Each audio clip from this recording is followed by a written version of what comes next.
हाँ जी। सो ਅੱਜ ਆਪਾਂ ਆਪਣਾ ਟੌਪਿਕ ਸਟਾਰਟ ਕਰਦੇ ਹਾਂ। ਸ਼ਾਇਦ ਤੁਹਾਨੂੰ ਆਪਾਂ ਪਿਛਲੇ ਲਾਸਟ ਲੈਕਚਰ 'ਚ ਮੈਂ ਇਹ ਦੱਸਿਆ ਸੀਗਾ ਕਿ ਅਸੀਂ ਮੇਨਸ ਦੇ ਐਂਗਲ ਤੋਂ ਵੀ ਆਪਣੀ ਮਾਡਰਨ ਹਿਸਟਰੀ ਨੂੰ ਪ੍ਰੀ ਦੀ ਮਾਡਰਨ ਹਿਸਟਰੀ ਦੇ ਨਾਲ ਚਲਾਉਣਾ ਹੈ। ਠੀਕ ਆ, ਅਸੀਂ ਆਪਣੀ ਮੇਨਸ ਦੀ ਮਾਡਰਨ ਹਿਸਟਰੀ ਜਿਹੜੀ ਆ ਉਹਦੀ ਸ਼ੁਰੂਆਤ ਡਿਕਲਾਈਨ ਆਫ ਮੁਗਲਸ, ਕਿਉਂਕਿ ਜਿਹੜਾ ਪਹਿਲਾ ਲੈਕਚਰ ਆ ਉਹਦੇ 'ਚ ਮੈਂ ਬੜੀ ਡਿਟੇਲ 'ਚ ਇੱਕ ਗੱਲ ਦੱਸੀ ਸੀ ਕਿ ਜਦੋਂ ਅਸੀਂ ਮਾਡਰਨ ਹਿਸਟਰੀ ਨੂੰ ਮੇਨਸ ਦੇ ਐਂਗਲ ਤੋਂ ਪੜ੍ਹਦੇ ਆ ਨਾ, ਤੇ ਸਾਨੂੰ ਹਰ ਇੱਕ ਗੱਲ ਪਤਾ ਹੋਣੀ ਚਾਹੀਦੀ ਹੈ ਕਿ ਕਿਵੇਂ ਹੈ। ਠੀਕ ਆ, ਤੁਸੀਂ ਇਹ ਸਮਝੋ ਕਿ ਜੇ ਤੁਸੀਂ ਚਾਹੁੰਦੇ ਹੋ ਨਾ ਕਿ ਮੰਨ ਲਓ ਆਪਣੇ ਮੇਨਸ ਦੇ ਮਾਡਰਨ ਹਿਸਟਰੀ ਦੇ 30 ਜਾਂ 35 ਲੈਕਚਰ ਹੋਏ, ਤੇ ਸੇਮ ਉਹਨਾਂ ਟੌਪਿਕਸ 'ਤੇ 25 ਤੋਂ 30 ਲੈਕਚਰ ਜਾਂ 35 ਲੈਕਚਰ ਪ੍ਰੀ ਦੇ ਹੋਏ, ਗੱਲ ਕੋਈ ਨਹੀਂ। ਤੁਸੀਂ ਇਹ ਸਮਝ ਸਕਦੇ ਹੋ ਕਿ ਦੋਵੇਂ ਟਾਈਪ ਦੇ ਟੌਪਿਕ ਮੈਂ ਕਵਰ ਕਰਾਏ ਆ, ਤਾਂ ਕਨਫਿਊਜ਼ਨ ਤਾਂ ਕੋਈ ਰਹੀ ਨਹੀਂ ਹੋਊਗੀ, ਬਿਕੋਜ਼ ਇੱਕੋ ਟੀਚਰ ਤੁਹਾਨੂੰ ਉਹ ਟੌਪਿਕ ਕਵਰ ਕਰਾ ਰਿਹਾ ਹੈ। ਦੋ ਗੱਲਾਂ ਹੋਣਗੀਆਂ, ਇੱਕ ਤਾਂ ਦੋਵਾਂ 'ਚ ਵੱਖੋ ਵੱਖ ਟਾਈਪ ਦਾ ਨਜ਼ਰੀਆ ਹੋਊਗਾ ਕਿਸੇ ਚੀਜ਼ ਨੂੰ ਡਿਸਕਸ ਕਰਨ ਦਾ, ਇੱਕ ਥੋੜ੍ਹੇ ਬਹੁਤੇ ਫੈਕਟ ਦੋਵੇਂ ਪਾਸਿਓਂ ਕਵਰ ਹੋ ਜਾਣਗੇ। ਠੀਕ ਆ, ਅਤੇ ਇਹਨਾਂ ਦੋਵਾਂ ਟੌਪਿਕਸ ਨੂੰ ਕਵਰ ਕਰਦੇ ਹੋਏ ਜਦੋਂ ਆਪਾਂ ਪ੍ਰੀ ਓਰੀਐਂਟਡ ਪੜ੍ਹਦੇ ਹਾਂ ਨਾ, ਉਹ 'ਚ ਮੈਂ ਬਹੁਤ ਜ਼ਿਆਦਾ ਜ਼ੋਰ ਫੈਕਟਸ 'ਤੇ ਦਿੰਦਾ ਹੈ, ਤਾਂ ਉਹੋ ਜਿਹੀਆਂ ਕਿਤਾਬਾਂ 'ਚੋਂ ਨੋਟਸ ਬਣੇ ਆ।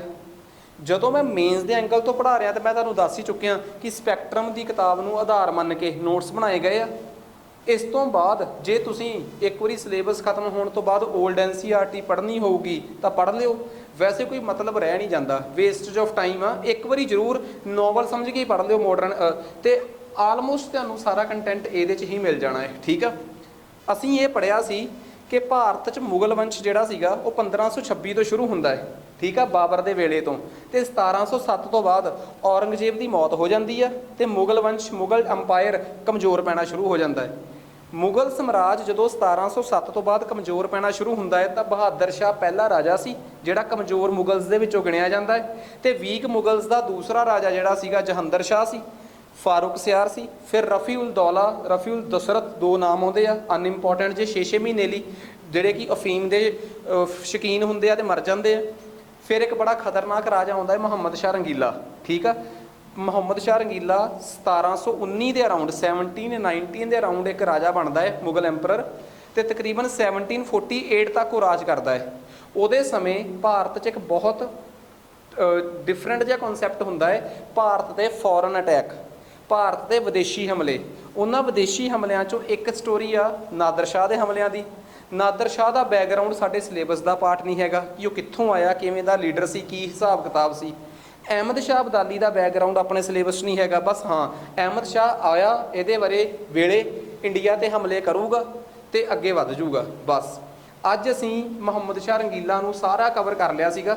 ਮੁਹੰਮਦ ਸ਼ਾਹ ਰੰਗੀਲਾ ਨੂੰ ਕਵਰ ਕਰਨ ਤੋਂ ਬਾਅਦ ਆ ਜਾਓ ਰਫੀ ਉਲ ਦੌਲਾ, ਇਹ ਕਵਰ ਕਰਨ ਤੋਂ ਬਾਅਦ ਮੁਹੰਮਦ ਸ਼ਾਹ ਰੰਗੀਲਾ ਨੂੰ ਕਵਰ ਕਰਨ ਤੋਂ ਬਾਅਦ ਅਸੀਂ ਅੱਜ ਅਗਲਾ ਐਂਪਰਰ ਪੜ੍ਹਨਾ ਹੈ ਅਹਿਮਦ ਸ਼ਾਹ। ਠੀਕ ਆ, ਅਹਿਮਦ ਸ਼ਾਹ ਅਬਦਾਲੀ ਨਹੀਂ, ਇਹ ਮੁਗਲ ਐਂਪਰਰ ਅਹਿਮਦ ਸ਼ਾਹ ਹੈ। ਅਤੇ ਤੁਹਾਨੂੰ ਜਾਣਕਾਰੀ ਲਈ ਦੱਸਦਾ ਕਿ ਅਹਿਮਦ ਸ਼ਾਹ ਮੁਹੰਮਦ ਸ਼ਾਹ ਰੰਗੀਲਾ ਦਾ ਮੁੰਡਾ ਸੀ। ਠੀਕ ਆ, ਉਹਦੇ ਵੇਲੇ ਰਾਜ ਮੁਹੰਮਦ ਸ਼ਾਹ ਦੀ ਵਾਈਫ ਸੀ ਜਿਹਨੂੰ ਕੁਈਨ ਮਦਰ ਕਿਹਾ ਜਾਂਦਾ ਸੀ, ਉਦਮ ਬਾਈ, ਉਹਨੇ ਸਾਂਭਿਆ। ਅਹਿਮਦ ਸ਼ਾਹ ਬੇਸਿਕਲੀ ਆਪ ਨਹੀਂ ਸੀਗਾ, ਉਹ ਇੱਕ ਔਰਤ, ਉਹਦੇ ਸਮੇਂ ਇੱਕ ਔਰਤ ਨੇ ਰਾਜ ਸਾਂਭਿਆ। ਠੀਕ ਆ, ਦੈਟ ਵਾਜ਼ ਉਦਮ ਬਾਈ। ਸੋ ਉਹਨੇ ਤਕਰੀਬਨ ਅਹਿਮਦ ਸ਼ਾਹ ਦੇ ਸਮੇਂ ਨੂੰ ਬਹੁਤ ਜ਼ਿਆਦਾ ਕੰਟਰੋਲ ਕਰਕੇ ਰੱਖਿਆ। ਅਤੇ ਜਿਸ ਟਾਈਮ ਅਹਿਮਦ ਸ਼ਾਹ ਇੰਡੀਆ ਦਾ ਰਾਜਾ ਬਣਿਆ, ਉਸ ਟਾਈਮ ਉਹਦੀ ਵਿਚਾਰੇ ਦੀ ਬਦਕਿਸਮਤੀ ਇਹ ਸੀ ਕਿ ਉਸੇ ਸਮੇਂ ਦੇ ਦੌਰਾਨ ਅਫਗਾਨਿਸਤਾਨ 'ਚ ਇੱਕ ਰਾਜਾ ਪਾਵਰਫੁਲ ਹੋ ਗਿਆ। ਅਫਗਾਨਿਸਤਾਨ ਦੀ ਕਾਬੁਲ ਕੈਪੀਟਲ ਸੀ, ਕਾਬੁਲ ਦੀ ਸਾਈਡ ਤੋਂ ਇੱਕ ਰਾਜਾ ਤਾਕਤਵਰ ਹੋ ਗਿਆ ਅਹਿਮਦ ਸ਼ਾਹ ਦੁਰਾਨੀ। ਦੁਰਾਨੀ ਇਸ ਕਰਕੇ ਕਿ ਉਹ ਦੁਰਾਨੀ ਵੰਸ਼ ਨਾਲ ਸੰਬੰਧ ਰੱਖਦਾ ਸੀ। ਅਬਦਾਲੀ ਇਸ ਕਰਕੇ ਲਾਉਂਦਾ ਸੀ ਤਖੱਲਸ ਆਪਣੇ ਨਾਲ ਕਿਉਂਕਿ ਉਹ ਹਸਨ ਅਬਦਾਲ ਦੇ ਇਲਾਕੇ ਨਾਲ ਸੰਬੰਧਿਤ ਸੀ। ਉਸ ਬੰਦੇ ਨੂੰ ਤਾਕਤ ਮਿਲੀ ਬਿਕੋਜ਼ ਉਹ ਸੈਨਾਪਤੀ ਦੇ ਤੌਰ 'ਤੇ ਕੰਮ ਕਰਦਾ ਸੀ ਨਾਦਰ ਸ਼ਾਹ ਦੇ ਨਾਲ। ਨਾਦਰ ਸ਼ਾਹ ਇੱਕ ਪਰਸ਼ੀਆ ਦਾ ਰਾਜਾ ਸੀ, ਫਾਰਸ ਦਾ ਰਾਜਾ ਸੀ, ਅੱਜ ਦਾ ਈਰਾਨ। ਪਰਸ਼ੀਆ ਅਤੇ ਅਫਗਾਨਿਸਤਾਨ ਗਵਾਂਢ 'ਚ ਨੇ। ਉਹਦਾ ਐਂਪੋ ਸੀਗਾ, ਕਮਾਂਡਰ ਇਨ ਚੀਫ ਸੀ। ਨਾਦਰ ਸ਼ਾਹ ਦੀ ਮੌਤ ਤੋਂ ਬਾਅਦ ਉਹ ਉਹਦੀ ਸਾਰੀ ਸੈਨਾ ਨੂੰ ਆਪਣੇ ਨਾਲ ਜੋੜ ਕੇ ਸਫਲ ਹੋ ਜਾਂਦਾ ਹੈ ਅਤੇ ਆਪ ਆਪਣਾ ਪਾਵਰ ਸੈਂਟਰ ਬਣਾ ਲੈਂਦਾ ਹੈ ਈਰਾਨ 'ਚ, ਪਰਸ਼ੀਆ 'ਚ। ਪਰ ਥੋੜ੍ਹੇ ਸਮੇਂ ਬਾਅਦ ਉਹ ਆਪਣੀ ਪਾਵਰ ਨੂੰ ਸ਼ਿਫਟ ਕਰਕੇ ਕਿੱਧਰ ਲੈ ਜਾਂਦਾ ਹੈ, ਕਾਬੁਲ, ਆਪਣੇ ਦੇਸ਼ ਅਫਗਾਨਿਸਤਾਨ। ਉੱਥੋਂ ਫਿਰ ਉਹ ਭਾਰਤ 'ਤੇ ਲਗਾਤਾਰ ਹਮਲੇ ਕਰਦਾ ਹੈ। ਜਿਸ ਵੇਲੇ ਉਹ ਭਾਰਤ 'ਤੇ ਹਮਲੇ ਕਰੂਗਾ ਉਸ ਵੇਲੇ ਤਕਰੀਬਨ ਮੁਹੰਮਦ ਸ਼ਾਹ ਰੰਗੀਲਾ ਦਾ ਰਾਜ ਖਤਮ ਹੋ ਚੁੱਕਿਆ ਹੋਊਗਾ ਅਤੇ ਭਾਰਤ 'ਚ ਇੱਕ ਨਵਾਂ ਰਾਜਾ ਆ ਜਾਊਗਾ ਅਹਿਮਦ ਸ਼ਾਹ। ਸੋ ਅਹਿਮਦ ਸ਼ਾਹ ਅਬਦਾਲੀ ਭਾਰਤ ਵਿੱਚ ਅਹਿਮਦ ਸ਼ਾਹ ਦੇ ਵੇਲੇ ਹਮਲੇ ਕਰਦਾ ਹੈ। ਲਾਈਨ ਬੜੀ ਅਜੀਬ ਜੀ ਆ, ਪਰ ਦੋਵੇਂ ਰਾਜੇ ਸੇਮ ਆ, ਹਮਲਾ ਕਰਨ ਵਾਲਾ ਵੀ ਤੇ ਜਿਸ ਵੇਲੇ ਹਮਲਾ ਹੁੰਦਾ ਹੈ ਉਹ ਵੀ। ਸੋ ਅਹਿਮਦ ਸ਼ਾਹ ਅਬਦਾਲੀ ਜਾਂ ਅਹਿਮਦ ਸ਼ਾਹ ਦੁਰਾਨੀ ਇਹਦੇ ਵੇਲੇ ਭਾਰਤ ਤੇ ਬੜੇ ਹਮਲੇ ਕਰਦਾ ਹੈ, ਠੀਕ ਆ। ਸੋ ਇਹ ਗੱਲ ਬੜੀ ਕਲੀਅਰ ਆ ਕਿ ਜਦੋਂ ਅਹਿਮਦ ਸ਼ਾਹ ਅਬਦਾਲੀ ਦੇ ਵੇਲੇ ਅਹਿਮਦ ਸ਼ਾਹ ਦੇ ਹਮਲੇ ਹੁੰਦੇ ਆ ਤਾਂ ਅਹਿਮਦ ਸ਼ਾਹ ਇਹਨਾਂ ਹਮਲਿਆਂ 'ਚ ਕਮਜ਼ੋਰ ਹੋ ਜਾਂਦਾ ਹੈ। ਇਸੇ ਕਮਜ਼ੋਰੀ ਦਾ ਫਾਇਦਾ ਚੱਕਦਾ ਹੈ ਉਹਦਾ ਇੱਕ ਵਜ਼ੀਰ ਇਮਾਦੁਲ ਮਲਿਕ, ਜਿਹੜਾ ਉਹਨੂੰ ਅੰਨਾ ਕਰ ਦਿੰਦਾ ਹੈ ਤੇ ਤਖਤ ਤੋਂ ਹਟਾ ਦਿੰਦਾ ਹੈ ਤੇ ਗੱਦੀ ਤੇ ਬਹਿ ਜਾਂਦਾ ਹੈ ਆਲਮਗੀਰ II। ਕਿਹਦੀ ਮਦਦ ਨਾਲ? ਇਮਾਦੁਲ ਮੁਲਕ ਦੀ ਮਦਦ ਨਾਲ, ਠੀਕ ਆ, ਵਜ਼ੀਰ ਦੀ ਮਦਦ ਨਾਲ ਗੱਦੀ ਤੇ ਬਹਿੰਦਾ ਹੈ ਆਲਮਗੀਰ II। ਇਹ ਆਲਮਗੀਰ ਆਪਣੇ ਨਾਮ ਨਾਲ II ਕਿਉਂ ਲਾਉਂਦਾ ਹੈ? ਕਿਉਂਕਿ ਆਲਮਗੀਰ ਨਾਮ ਦਾ ਇੱਕ ਰਾਜਾ ਪਹਿਲਾਂ ਵੀ ਮੁਗਲ ਵੰਸ਼ 'ਚ ਹੋ ਚੁੱਕਿਆ ਹੈ, ਔਰੰਗਜ਼ੇਬ ਦਾ ਵੀ ਨਾਮ ਆਲਮਗੀਰ ਹੀ ਸੀਗਾ, ਪਤਾ ਨਾ ਇਹ ਗੱਲ। ਇਸ ਕਰਕੇ ਇਹ ਆਪਣੇ ਨਾਮ ਨਾਲ ਆਲਮਗੀਰ II ਲਾਊਗਾ। 1754 ਤੋਂ 1754 ਤੋਂ 59 ਤੱਕ ਇਹ ਰਾਜਾ ਰਿਹਾ, ਠੀਕ ਆ। ਸੋ ਇਹ ਅਹਿਮਦ ਸ਼ਾਹ ਦੇ ਗੱਦੀ ਤੇ ਹਟਣ ਤੋਂ ਬਾਅਦ, ਜਿਹਨੂੰ ਕਿ ਇਮਾਦ ਉਲ ਮੁਲਕ ਗੱਦੀ ਤੋਂ ਹਟਾ ਦਿੰਦਾ ਹੈ, ਠੀਕ ਆ। ਸੋ ਅਗਲਾ ਸੰਘਰਸ਼ ਇਸ ਬੰਦੇ ਦਾ ਸੀਗਾ। ਇਸ ਬੰਦੇ ਨੇ ਦਿੱਲੀ ਦੇ ਤਖਤ ਤੇ ਹੁਣ ਅਹਿਮਦ ਸ਼ਾਹ ਅਬਦਾਲੀ ਦੇ ਹਮਲਿਆਂ ਦਾ ਮੁਕਾਬਲਾ ਕਰਨਾ ਹੈ। ਹੁਣ ਇਹਦੇ ਵੇਲੇ ਅਹਿਮਦ ਸ਼ਾਹ ਅਬਦਾਲੀ ਦੇ ਹਮਲੇ ਹੋਣਗੇ। ਤੁਸੀਂ ਸੋਚ ਕੇ ਦੇਖੋ ਸਮਾਂ ਕਿਹੜਾ ਹੈ, 1754 ਤੋਂ ਲੈ ਕੇ 59 ਤੱਕ। ਤੇ ਮੈਂ ਤੁਹਾਡੀ ਜਾਣਕਾਰੀ ਲਈ ਦੱਸਦਾ, ਹਜੇ ਪੜ੍ਹਾ ਨਹੀਂ ਰਿਹਾ, ਤੁਹਾਡੀ ਜਾਣਕਾਰੀ ਲਈ ਦੱਸਦਾ। ਅੱਗੇ ਜਾ ਕੇ ਜਦੋਂ ਆਪਾਂ ਮਾਡਰਨ ਹਿਸਟਰੀ 'ਚ ਅੰਗਰੇਜ਼ ਆਉਣਗੇ ਨਾ, ਤਾਂ ਤੁਸੀਂ ਇਸ ਗੱਲ ਤੋਂ ਸੁਣ ਕੇ ਹੈਰਾਨ ਹੋ ਜਾਓਗੇ ਕਿ 1755 56 1755 1756 'ਚ ਅੰਗਰੇਜ਼ ਬੰਗਾਲ ਦੇ ਨੇੜੇ ਤੇੜੇ ਆ ਚੁੱਕੇ ਆ। ਤੇ ਅੰਗਰੇਜ਼ ਅਹਿਮਦ ਸ਼ਾਹ ਤੇ ਉਸ ਤੋਂ ਬਾਅਦ ਆਲਮਗੀਰ II ਦੇ ਸੈਟਅਪ ਨੂੰ, ਦਿੱਲੀ ਦੇ ਸਮਰਾਜ ਨੂੰ, ਉਹਦੀਆਂ ਉੱਥੋਂ ਬੜੀ ਨਿਗਾਹ ਨਾਲ ਦੇਖ ਰਹੇ ਆ ਅੰਗਰੇਜ਼ ਇਸ ਟਾਈਮ ਆਲਮਗੀਰ II ਨੂੰ ਬੜੀ ਚਲਾਕੀ ਨਾਲ ਬੰਗਾਲ 'ਚ ਬੈਠੇ ਦੇਖ ਰਹੇ ਆ ਕਿ ਇਹ ਕਰ ਕੀ ਰਿਹਾ ਹੈ, ਇਹ ਤਾਕਤਵਰ ਹੋ ਰਿਹਾ ਹੈ ਕਿ ਕਮਜ਼ੋਰ ਹੋ ਰਿਹਾ ਹੈ।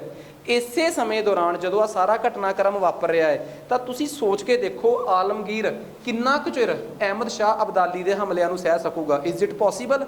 ਨਹੀਂ। ਆਲਮਗੀਰ II ਅਹਿਮਦ ਸ਼ਾਹ ਅਬਦਾਲੀ ਦੇ ਹਮਲਿਆਂ ਨੂੰ ਨਹੀਂ ਸਹਿ ਪਾਉਂਦਾ ਤੇ ਇਸ ਤੋਂ ਪਹਿਲਾਂ ਵਾਲਾ ਅਹਿਮਦ ਸ਼ਾਹ ਵੀ ਨਹੀਂ ਸੀ ਸਹਿ ਪਾਇਆ। ਇਸੇ ਕਰਕੇ ਅਹਿਮਦ ਸ਼ਾਹ ਨੇ ਮਰਾਠਿਆਂ ਨਾਲ ਇੱਕ ਸਮਝੌਤਾ ਕਰ ਲਿਆ ਸੀ। ਕਿੰਨੇ ਭਲਾ?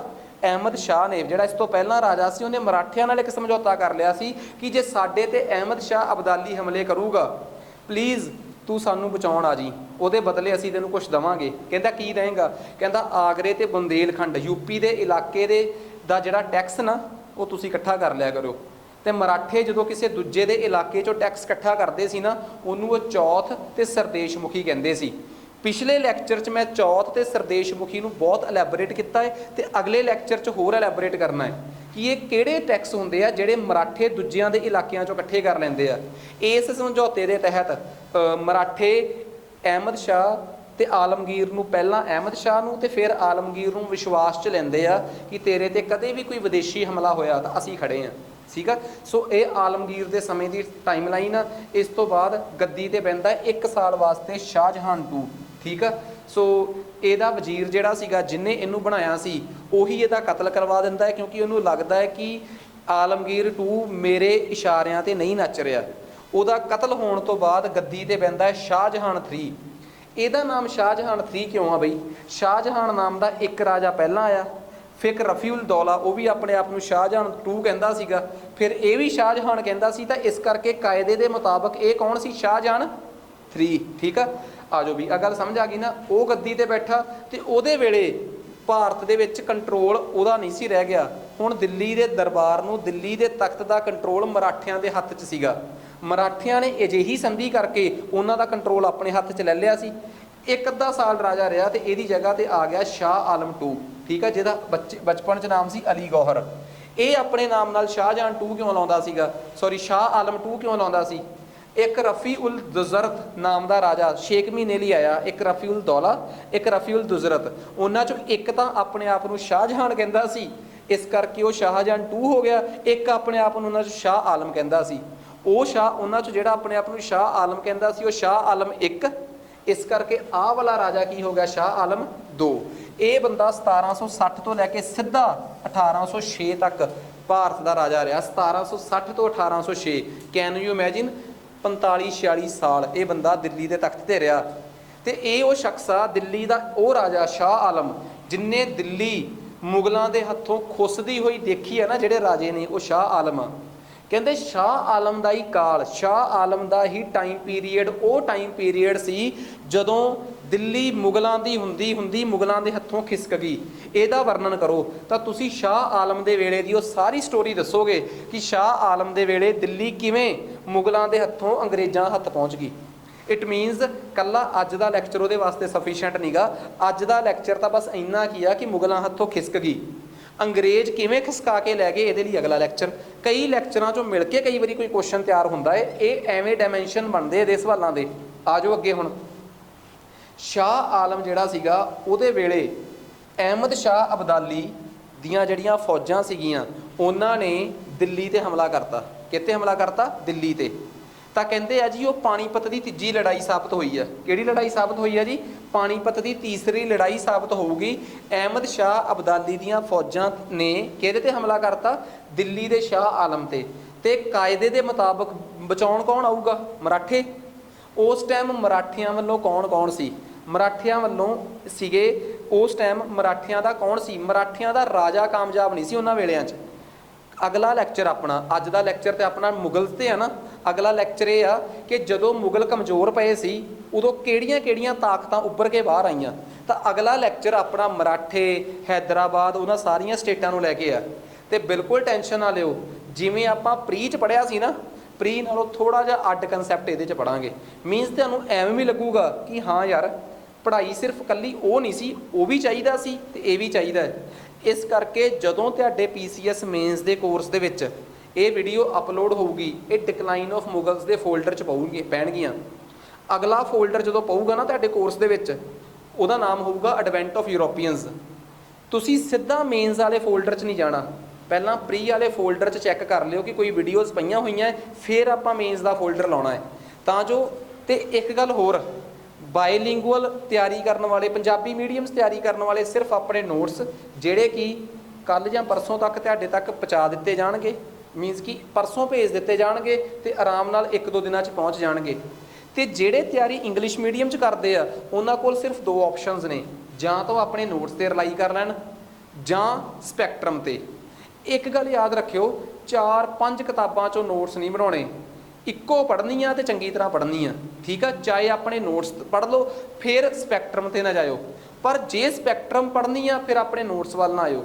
ਇੱਕੋ ਚੀਜ਼, ਇਹ ਨਾ ਕਿਹੋ ਕਿ ਆਹ ਚੀਜ਼ ਜੀ ਉੱਥੇ ਹੈਗੀ ਆ ਨੋਟਸ 'ਚ, ਆਹ ਚੀਜ਼ਾਂ ਨੋਟਸ 'ਚ ਨਹੀਂ ਹੈਗੀਆਂ, ਆਹ ਇੱਥੇ ਨਹੀਂ ਹੈਗੀਆਂ।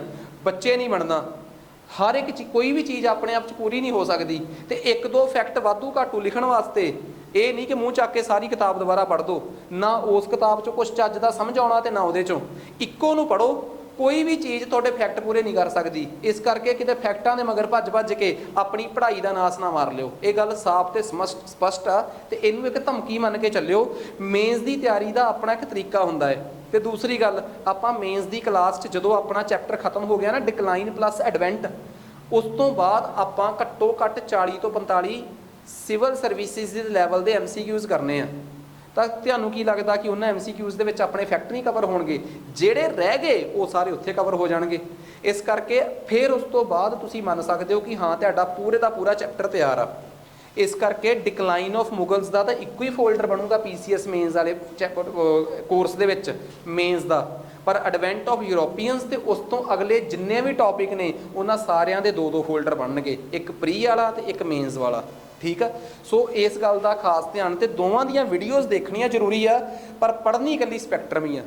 ਹੁਣ ਤੁਹਾਡੇ 'ਚੋਂ ਕਈ ਕਹਿਣਗੇ ਕਿ ਤੁਹਾਡਾ ਜਿਹੜਾ ਕੰਟੈਂਟ ਇੱਥੋਂ ਆਪਾਂ ਗਿਆ ਹੋਇਆ ਜੋ ਸਕਰੀਨ ਤੇ ਚੱਲ ਰਿਹਾ, ਇਹ ਵੀ ਤੁਹਾਡੇ ਤੱਕ ਪਹੁੰਚੂਗਾ। ਬੇਸ਼ੱਕ ਪਹੁੰਚੀ ਜਾਵੇ, ਕੰਟੈਂਟ ਦੇਣਾ ਸਾਡੀ ਰਿਸਪੌਂਸਿਬਿਲਟੀ ਹੈ, ਕਿਉਂਕਿ ਉਹ ਇੱਕ ਕਮਿਟਮੈਂਟ ਆ।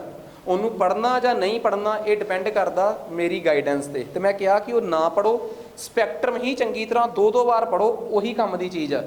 ਫਿਰ ਵੀ ਬਹੁਤ ਕਈ ਗੱਲਾਂ ਅਹਿਸਾਸ ਕਰਾਉਣਗੀਆਂ ਕਿ ਇਹ ਆਪਣੇ ਨੋਟਸ ਦੇ ਵਿੱਚ ਲਿਖਿਆ ਹੋਇਆ ਹੈ ਤੇ ਸਪੈਕਟਰਮ 'ਚ ਨਹੀਂ ਲਿਖਿਆ, ਪਰ ਮੈਂ ਤੁਹਾਨੂੰ ਕਨਫਿਊਜ਼ਨ ਤੋਂ ਬਚਾਉਣਾ ਚਾਹੁੰਦਾ। ਮੈਨੂੰ ਪਤਾ ਹੈ ਨਾ ਕਿ ਬਾਕੀ ਚੀਜ਼ਾਂ ਆਨੇ ਬਹਾਨੇ ਕੋਈ ਕੁਐਸਚਨਸ 'ਚ ਕੋਈ ਕਿਤੇ ਕਵਰ ਹੋ ਜਾਣਗੀਆਂ, ਪਰ ਜੇ ਤੁਸੀਂ ਇੱਕ ਚੀਜ਼ ਨੂੰ 3-3 ਸੋਰਸ ਤੋਂ ਪੜ੍ਹਨ ਲੱਗ ਪਏ ਨਾ ਤਾਂ ਤੁਸੀਂ ਕਿਸੇ ਸੋਰਸ ਜੋਗੇ ਨਹੀਂ ਰਹਿਣਾ।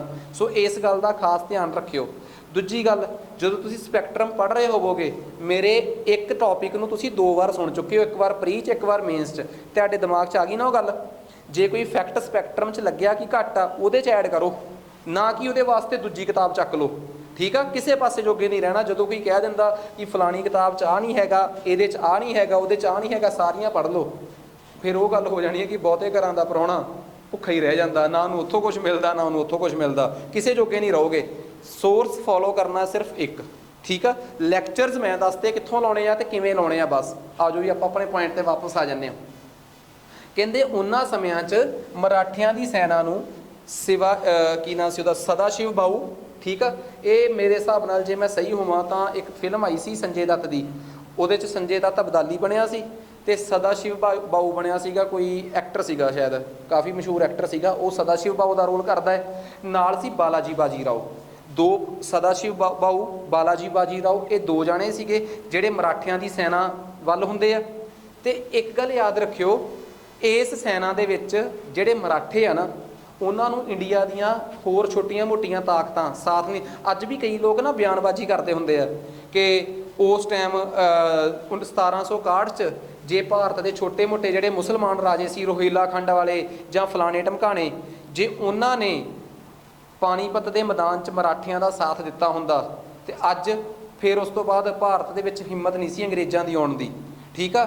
ਇਹ ਮੁਸਲਮਾਨ ਗਦਾਰ ਨੇ, ਇਹਨਾਂ ਨੇ ਉਸ ਟਾਈਮ ਮਰਾਠੇ ਹਿੰਦੂਆਂ ਦਾ ਸਾਥ ਨਹੀਂ ਦਿੱਤਾ। ਉਸ ਟਾਈਮ ਦੇ ਕੰਟੈਕਸਟ ਨੂੰ ਸਮਝੇ ਬਿਨਾ, ਸਮਕਾਲੀ ਸਮੇਂ ਨੂੰ ਸਮਝੇ ਬਿਨਾ ਅੱਜ ਦੇ ਟਾਈਮ 'ਚ ਸਟੇਟਮੈਂਟਾਂ ਦੇਣੀਆਂ, ਇਹ ਨਿਹਾਇਤ ਮੂਰਖਤਾ ਹੈ, ਬਿਲਕੁਲ ਵੱਡੀ ਮੂਰਖਤਾ। ਇਹ ਅਨਪੜ੍ਹ ਵੀ ਨਹੀਂ ਹੁੰਦੇ, ਇਹ ਕੂਪੜ ਨੇ ਜਿਹੜੇ ਲੋਕਾਂ ਨੂੰ ਆਪਣੀਆਂ ਬਿਆਨਾਂ ਤੇ ਭੜਕਾਉਣਾ ਚਾਹੁੰਦੇ ਆ। ਅਸਲੀਅਤ ਕੀ ਆ? ਅਸਲੀਅਤ ਇਹ ਆ ਕਿ ਉਸ ਸਮੇਂ 'ਚ ਜਾਓ, ਉਸ ਸਮੇਂ ਦੀ ਅਸਲੀਅਤ ਨੂੰ ਦੇਖੋ। ਮਰਾਠੇ ਬੰਦੇ ਨੂੰ ਬੰਦਾ ਨਹੀਂ ਸੀ ਸਮਝਦੇ। ਉਹ ਬਾਲਾਜੀ ਬਾਜੀ ਰਾਓ ਜਾਂ ਉਸ ਤੋਂ ਪਹਿਲਾਂ ਬਾਜੀ ਰਾਓ, ਉਹ ਜਿਹੜਾ ਵੀ ਅੱਗੇ ਆਉਂਦਾ ਸੀ ਚੱਲ ਖਤਮ ਚੱਲ ਖਤਮ। ਤੁਸੀਂ ਇਕੱਲੇ ਇਕੱਲੇ ਨੂੰ ਦੁਸ਼ਮਣ ਬਣਾ ਲਿਆ। ਉਦੋਂ ਰੋਹੇਲਖੰਡ ਵਾਲਿਆਂ ਨੂੰ ਤੁਸੀਂ ਜਿੰਨਾ ਜਲੀਲ ਕੀਤਾ, ਛੱਡ ਗੱਲਾਂ ਦੋ। ਤਾਂ ਜਦੋਂ ਅਹਿਮਦ ਸ਼ਾਹ ਅਬਦਾਲੀ ਤੁਹਾਡੇ ਤੇ ਹਮਲਾ ਕਰਨ ਆਊਗਾ ਤਾਂ ਰੋਹੇਲਖੰਡ ਵਾਲੇ ਤੁਹਾਡੇ ਨਾਲ ਹੋਣਗੇ ਕਿ ਅਹਿਮਦ ਸ਼ਾਹ ਅਬਦਾਲੀ ਨਾਲ ਹੋਣਗੇ? ਅਹਿਮਦ ਸ਼ਾਹ ਅਬਦਾਲੀ ਨਾਲ ਹੀ ਹੋਣਗੇ। ਅਗਲਾ ਇੰਡੀਆ ਦੇ ਛੋਟੇ ਮੋਟੇ ਰਾਜਿਆਂ ਦੀ ਸਪੋਰਟ ਲੈ ਕੇ ਮਰਾਠਿਆਂ ਨੂੰ ਤੇ ਮੁਗਲਾਂ ਦੀ ਸਾਂਝੀ ਸੈਨਾ ਨੂੰ ਬੁਰੇ ਤਰੀਕੇ ਨਾਲ ਹਰਾ ਗਿਆ। ਤੇ 1761 1761 ਪਾਣੀਪਤ ਦੀ ਲੜਾਈ ਕਿਸ ਮੁਗਲ ਰਾਜੇ ਦੇ ਸਮੇਂ ਦੇ ਦੌਰਾਨ ਹੋਈ ਆ? ਸ਼ਾਹ ਆਲਮ ਦੇ। ਇਸ ਲੜਾਈ ਤੋਂ ਬਾਅਦ ਮਰਾਠੇ ਹਾਰ ਜਾਂਦੇ ਆ, ਸਦਾਸ਼ਿਵ ਰਾਓ ਮਰ ਜਾਂਦਾ ਲੜਾਈ 'ਚ, ਤੇ ਬਾਲਾਜੀ ਬਾਜੀ ਰਾਓ ਜਿਹੜਾ ਉਸ ਟਾਈਮ ਮਰਾਠਿਆਂ ਦਾ ਪੇਸ਼ਵਾ ਹੁੰਦਾ ਹੈ, ਪ੍ਰਥਮ ਮੰਤਰੀ, ਜਿਹਨੂੰ ਮੈਂ ਪ੍ਰਧਾਨ ਮੰਤਰੀ ਵੀ ਕਹਿ ਸਕਦਾ ਪਰ ਅਸੀਂ ਸ਼ਬਦ ਵਰਤਾਂਗੇ ਪ੍ਰਥਮ ਮੰਤਰੀ, ਪੇਸ਼ਵਾ। ਉਹਨੂੰ ਜਦੋਂ ਬੈਠੇ ਨੂੰ ਬੰਬੇ ਪਤਾ ਲੱਗਦਾ ਪੂਨੇ ਕਿ ਆਹ ਕਾਂਡ ਹੋ ਗਿਆ, ਉਹਦਾ ਅਟੈਕ ਆ ਜਾਂਦਾ, ਉਹ ਵੀ ਮਰ ਜਾਂਦਾ। ਸੋ ਮਰਾਠਿਆਂ ਦੇ ਵਿੱਚ ਇੱਕ ਬਹੁਤ ਵੱਡਾ ਸੈਟਬੈਕ ਲੱਗਦਾ ਮਰਾਠਿਆਂ ਨੂੰ ਪਾਣੀਪਤ ਦੀ ਤੀਜੀ ਲੜਾਈ ਤੋਂ। ਪਾਣੀਪਤ ਦੀ ਤੀਜੀ ਲੜਾਈ 1761 'ਚ ਮਰਾਠਿਆਂ ਦਾ ਇੰਡੀਆ 'ਚ ਰਾਜ ਕਰਨ ਦਾ ਸਾਰਾ ਸੁਪਨਾ ਹੀ ਚਕਨਾਚੂਰ ਕਰ ਦਿੱਤੀ। ਇਹ ਲਾਈਨ ਵੀ ਲਿਖੀ ਹੋਈ ਹੈ ਮੈਂ ਇਹਦੇ 'ਚ, ਠੀਕ ਆ। ਸੋ ਆਹ ਕਹਾਣੀ ਸਮਝ ਆ ਗਈ। ਸੋ ਇਸ ਤੋਂ ਬਾਅਦ ਕਹਿੰਦੇ ਸ਼ਾਹ ਆਲਮ 2 ਜਿਹੜਾ ਸੀਗਾ ਉਹ ਤਕਰੀਬਨ ਵੈਸੇ ਤਾਂ ਮਰਾਠਿਆਂ ਦੇ ਕੰਟਰੋਲ 'ਚ ਸੀਗਾ, ਠੀਕ ਆ। ਪਰ ਕਹਿੰਦੇ ਆ ਕਿ ਇਸ ਲੜਾਈ ਤੋਂ ਬਾਅਦ ਅਹਿਮਦ ਸ਼ਾਹ ਦੇ ਨਾਲ ਹੋਈ ਇਸ ਲੜਾਈ ਤੋਂ ਬਾਅਦ ਉਹ ਵਿਚਾਰਾ ਉੱਥੋਂ ਭੱਜ ਜਾਂਦਾ ਹੈ, ਠੀਕ ਆ, ਤੇ ਯੂਪੀ ਜਾ ਕੇ ਪਨਾਹ ਲੈ ਲੈਂਦਾ ਹੈ। ਪਰ ਮਰਾਠੇ ਇਸ ਲੜਾਈ 'ਚ ਬੈਕਫੁੱਟ ਤੇ ਗਏ ਸੀ, ਖਤਮ ਥੋੜਾ ਹੋ ਗਏ ਸੀ ਮਰਾਠੇ ਦੁਬਾਰਾ ਫਿਰ ਉਹਨੂੰ ਹਿੰਮਤ ਦਿੰਦੇ ਆ ਤੇ ਉਹਨੂੰ ਦੁਬਾਰਾ ਫਿਰ ਕਹਿੰਦੇ ਆ ਕਿ ਕੋਈ ਚੱਕਰ ਵਾਲੀ ਗੱਲ ਨਹੀਂ, ਆ ਜਾਓ। ਇੱਕ ਮਰਾਠਿਆਂ ਦਾ ਸਰਦਾਰ ਸੀ, ਬੜਾ ਬਹਾਦਰ ਸਰਦਾਰ ਆ। ਜਦੋਂ ਮੈਂ ਮਰਾਠੇ ਪੜਾਉਂਗਾ ਨਾ ਉਦੋਂ ਇਹ ਸਾਰੇ ਨਾਮ ਆਉਣਗੇ, ਸਦਾਸ਼ਿਵ ਬਾਹੂ, ਬਾਲਾਜੀ ਬਾਜੀ ਰਾਓ। ਤੁਹਾਨੂੰ ਕੀ ਲੱਗਦਾ ਮਰਾਠਾ ਕੋਈ ਇੱਕ ਸੀਗੇ? ਨਾ, ਭੌਂਸਲੇ ਅੱਡ ਸੀਗੇ, ਗਾਇਕਵਾੜ ਅੱਡ ਸੀਗੇ, ਹੋਲਕਰ ਅੱਡ ਸੀਗੇ। ਮਰਾਠਿਆਂ 'ਚ ਹੀ ਬੜੀਆਂ ਬਰਾਦਰੀਆਂ। ਇੱਕ ਮਰਾਠਾ ਹੁੰਦਾ ਸੀ ਮਹਾਦਜੀ ਸ਼ਿੰਦੇ, ਸਭ ਤੋਂ ਬਹਾਦਰ ਮਰਾਠਾ ਇਹ ਮਹਾਦਜੀ ਸ਼ਿੰਦੇ। ਇਤਿਹਾਸ 'ਚ ਆਊਗਾ ਇਹ ਸ਼ਖਸ, ਬਹੁਤ ਇੰਪੋਰਟੈਂਟ ਆ। ਇਹ ਮਹਾਦਜੀ ਸ਼ਿੰਦੇ ਦਾ ਹੌਸਲਾ ਲੈ ਕੇ ਦੁਬਾਰਾ ਫਿਰ ਸ਼ਾਹ ਆਲਮ ਦਿੱਲੀ ਪਹੁੰਚਦਾ ਹੈ। ਅਦਰਵਾਈਜ਼ 12-13 ਸਾਲ ਤਾਂ ਸ਼ਾਹ ਆਲਮ ਦਿੱਲੀ ਰਿਹਾ ਹੀ ਨਹੀਂ। ਉਸ ਲੜਾਈ ਤੋਂ ਬਾਅਦ ਇੰਨਾ ਸੈਟਬੈਕਸ 'ਚ ਸੀਗਾ ਕਿ ਉਹ ਯੂਪੀ ਜਾ ਕੇ ਉਹ ਪਨਾਹ ਲੈ ਲੈਂਦਾ ਹੈ, ਠੀਕ ਹੈ। ਸੋ ਕੁੱਲ ਮਿਲਾ ਕੇ ਇੱਕ ਗੱਲ ਤਾਂ ਬੜੀ ਕਲੀਅਰ ਹੈ, ਕਹਿੰਦੇ ਮੁਗਲਾਂ ਦਾ ਰਾਜ ਪਾਣੀਪਤ ਦੀ ਲੜਾਈ ਤੋਂ ਬਾਅਦ ਮੁਗਲਾਂ ਦਾ ਮਜ਼ਾਕ ਉੱਡਣ ਲੱਗ ਪਿਆ ਸੀਗਾ, ਠੀਕ ਆ। ਮੁਗਲਾਂ ਦਾ ਮਜ਼ਾਕ ਐਂ ਉੱਡਦਾ ਸੀ, ਸਲਤਨਤ ਏ ਸ਼ਾਹ ਆਲਮ ਅੱਜ ਦਿੱਲੀ ਤਪ ਆਲਮ। ਮਤਲਬ ਇਹ ਕਿ ਦਿੱਲੀ ਸ਼ਾਹ ਆਲਮ ਦੇ ਵੇਲੇ ਮੁਗਲਾਂ ਦਾ ਹਾਲ ਇਹ ਆ ਕਿ ਦਿੱਲੀ ਸਲਤਨਤ ਜਿਹੜੀ ਆ ਜਾਂ ਮੁਗਲਾਂ ਦੀ ਸਲਤਨਤ ਜਿਹੜੀ ਆ ਉਹ ਦਿੱਲੀ ਤੋਂ ਲੈ ਕੇ ਪਾਲਮਪੁਰ ਤੱਕ ਆ।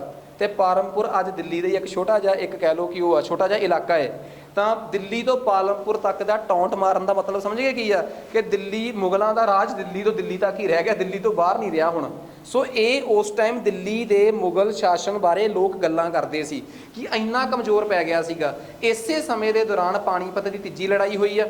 ਸੋ ਮੈਂ ਇਹ ਦੱਸਣਾ ਚਾਹੁੰਦਾ ਕਿ ਪਾਣੀਪਤ ਦੀ ਤੀਜੀ ਲੜਾਈ 'ਚ ਅਹਿਮਦ ਸ਼ਾਹ ਦੁਰਾਨੀ ਕਹਿ ਲਓ ਜਾਂ ਅਹਿਮਦ ਸ਼ਾਹ ਅਬਦਾਲੀ 14 ਜਨਵਰੀ 1761 ਨੂੰ ਹਮਲਾ ਕਰਦਾ ਹੈ। ਇਸ ਲੜਾਈ 'ਚ ਮਰਾਠਿਆਂ ਦੇ ਖਿਲਾਫ ਅਫਗਾਨ ਅਹਿਮਦ ਸ਼ਾਹ ਅਬਦਾਲੀ ਭਾਰਤ ਦੇ ਵਿੱਚ ਕਿੰਨਾ ਦੀ ਮਦਦ ਲੈਂਦਾ ਹੈ। ਇੱਕ ਰੋਹਿਲਿਆਜ਼ ਰੋਹੀਲਖੰਡ ਦੇ ਮੁਸਲਮਾਨ, ਯੂਪੀ ਦੇ ਮੁਸਲਮਾਨ ਕਿਉਂ ਮਦਦ ਕਰਦੇ ਆ? ਇੱਕ ਤੋਂ ਮਰਾਠਿਆਂ ਤੋਂ ਨਾਰਾਜ਼ ਸੀ ਕਿ ਤੁਸੀਂ ਸਾਡੀ ਜਿੰਨੀ ਦੁਰਗਤੀ ਤੁਸੀਂ ਕੀਤੀ ਆ ਸਾਡੀ ਪੁੱਛੋ ਨਾ।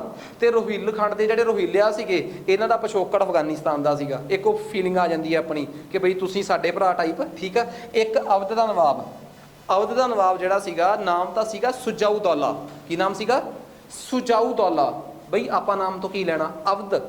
ਅਵਧ ਦਾ ਨਵਾਬ ਸੁਜਾਊ ਦੌਲਾ। ਤੁਸੀਂ ਇੱਕ ਗੱਲ ਸਮਝੋਗੇ ਥੋੜੀ ਜੀ ਕਿ ਜਦੋਂ ਦਿੱਲੀ ਕਮਜ਼ੋਰ ਪਊਗੀ ਔਰੰਗਜ਼ੇਬ ਦੀ ਮੌਤ ਤੋਂ ਬਾਅਦ, ਉਹ ਕੋਈ ਦੱਸ ਸਕਦਾ ਦਿੱਲੀ ਕਮਜ਼ੋਰ ਕਦੋਂ ਪੈਣੀ ਸ਼ੁਰੂ ਹੋਈ ਆ? 1707 ਤੋਂ ਬਾਅਦ। ਤਾਂ ਭਾਰਤ ਦੇ ਵਿੱਚ ਜਿਹੜੇ ਅਵਧ, ਬੰਗਾਲ, ਹੈਦਰਾਬਾਦ ਵਰਗੇ ਗਵਰਨਰ ਇਲਾਕੇ ਸੀਗੇ ਜਿਹੜੇ ਕਿਸੇ ਟਾਈਮ ਸਿੱਧੇ ਮੁਗਲਾਂ ਦੇ ਕੰਟਰੋਲ 'ਚ ਸੀ, ਇੱਥੋਂ ਦੇ ਗਵਰਨਰ ਹੀ ਆਪਣੇ ਆਪ ਨੂੰ ਆਜ਼ਾਦ ਕਰ ਲੈਂਦੇ ਆ। ਉਹਨਾਂ 'ਚੋਂ ਹੀ ਇੱਕ ਸੀਗਾ ਅਵਧ ਦਾ ਗਵਰਨਰ ਸੱਦਤ ਖਾਨ, ਉਹਦਾ ਹੀ ਅੱਗੇ ਰਿਸ਼ਤੇਦਾਰ ਸੀਗਾ ਸਿਜਾਊ ਦੌਲਾ। 1761 ਦੇ ਵਿੱਚ ਮੁਗਲਾਂ ਦਾ ਨਾਂ ਹੋ ਕੇ ਇਹ ਕਿਹਨਾਂ ਦਾ ਹੋ ਜਾਂਦਾ ਹੈ? ਅਹਿਮਦ ਸ਼ਾਹ ਹੋਣਾ ਦਾ। ਅਹਿਮਦ ਸ਼ਾਹ ਦਾ ਸਾਥ ਦਿੰਦੇ ਆ ਅਵਧ ਦੇ ਨਵਾਬ ਜੀ, ਪਲੱਸ ਰੋਹੀਲਾ ਖੰਡ ਵਾਲੇ, ਤੇ ਪਲੱਸ ਉਹ, ਤੇ ਹਰਾਉਂਦੇ ਕਿਹਨਾਂ ਨੂੰ ਹੈ? ਮਰਾਠਿਆਂ ਨੂੰ। ਕਹਿੰਦੇ ਆ ਇਸ ਲੜਾਈ 'ਚ ਸਾਥ ਦੇਣ ਵਾਲੇ ਜਿੱਤ ਗਏ ਨਾ, ਰੋਹੀਲ ਖੰਡ ਵਾਲੇ ਵੀ ਜਿੱਤ ਗਏ, ਅਵਧ ਵਾਲੇ ਵੀ ਜਿੱਤ ਗਏ, ਪਰ ਫਾਇਦਾ ਕੋਈ ਨਹੀਂ ਹੋਇਆ। ਫਾਇਦਾ ਕਿਉਂ ਨਹੀਂ ਹੋਇਆ? ਕਿਉਂਕਿ ਅਹਿਮਦ ਸ਼ਾਹ ਅਬਦਾਲੀ ਇਹਨਾਂ ਦੀ ਵਰਤੋਂ ਕਰਨ ਤੋਂ ਬਾਅਦ ਇਹਨਾਂ ਨੂੰ ਪਛਾਣਦਾ ਹੀ ਨਹੀਂ ਤੇ ਆਪ ਵਾਪਸ ਲੁੱਟ ਖੋਹ ਕਰਕੇ ਚਲਾ ਜਾਂਦਾ ਹੈ। ਇਹਨਾਂ ਨੂੰ ਇੰਡੀਆ 'ਚ ਆਪਣੀ ਮਾੜੀ ਕਿਸਮਤ ਤੇ ਛੱਡ ਦਿੰਦਾ ਹੈ। ਹੁਣ ਇਹਨਾਂ ਜਿਨ੍ਹਾਂ ਦੇ ਖਿਲਾਫ ਇਹ ਲੜੇ ਸੀਗੇ ਉਹ ਜੀਣ ਦੇਣਗੇ ਇਹਨਾਂ ਨੂੰ? ਕਿਤੇ ਨਹੀਂ ਜੀਣ ਦੇਣਗੇ। ਸੋ ਇਹ ਇਹਨਾਂ ਦੀ ਬਦਕਿਸਮਤੀ ਵੀ ਰਹੀ ਆ। ਖੈਰ ਆ ਜਾਓ ਆਪਾਂ ਅੱਗੇ, ਠੀਕ ਆ। ਮਰਾਠਿਆਂ ਦਾ ਚੀਫ ਸੀਗਾ ਸਦਾ ਸ਼ਿਵ ਭਾਊ, ਗੱਲ ਸਮਝ ਆ ਗਈ। ਹੋਰ ਮਰਾਠਿਆਂ ਵੱਲੋਂ ਸੀ ਵਿਸ਼ਵਾਸ ਰਾਓ, ਉਹਦਾ ਭਰਾ, ਠੀਕ ਆ।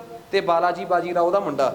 ਬਾਲਾਜੀ ਬਾਜੀ ਰਾਓ ਪੂਨੇ ਬੈਠਾ ਦੇਖ ਰਿਹਾ ਸੀਗਾ ਕਿ ਇਸ ਲੜਾਈ ਦਾ ਬਣੂਗਾ ਕੀ, ਤੇ ਜਦੋਂ ਉਹਨੂੰ ਖਬਰ ਪਹੁੰਚੂਗੀ ਕਿ ਅਸੀਂ ਹਾਰ ਗਏ ਤਾਂ ਅਟੈਕ ਹੋਊਗਾ, ਉਹ ਵੀ ਮਰ ਜਾਊਗਾ, ਠੀਕ ਆ। ਇਸ ਲੜਾਈ ਦੇ ਵਿੱਚ ਵਿਸ਼ਵਾਸ ਰਾਓ ਵੀ ਮਾਰਿਆ ਗਿਆ, ਇਹ ਸੀਗਾ ਬਾਲਾਜੀ ਬਾਜੀ ਰਾਓ ਦਾ ਮੁੰਡਾ। ਸਦਾ ਸ਼ਿਵ ਰਾਓ ਭਾਊ ਵੀ ਮਾਰਿਆ ਗਿਆ, ਇਹ ਕਜ਼ਨ ਬ੍ਰਦਰ ਸੀ ਬਾਲਾਜੀ ਬਾਜੀ ਰਾਓ ਦਾ।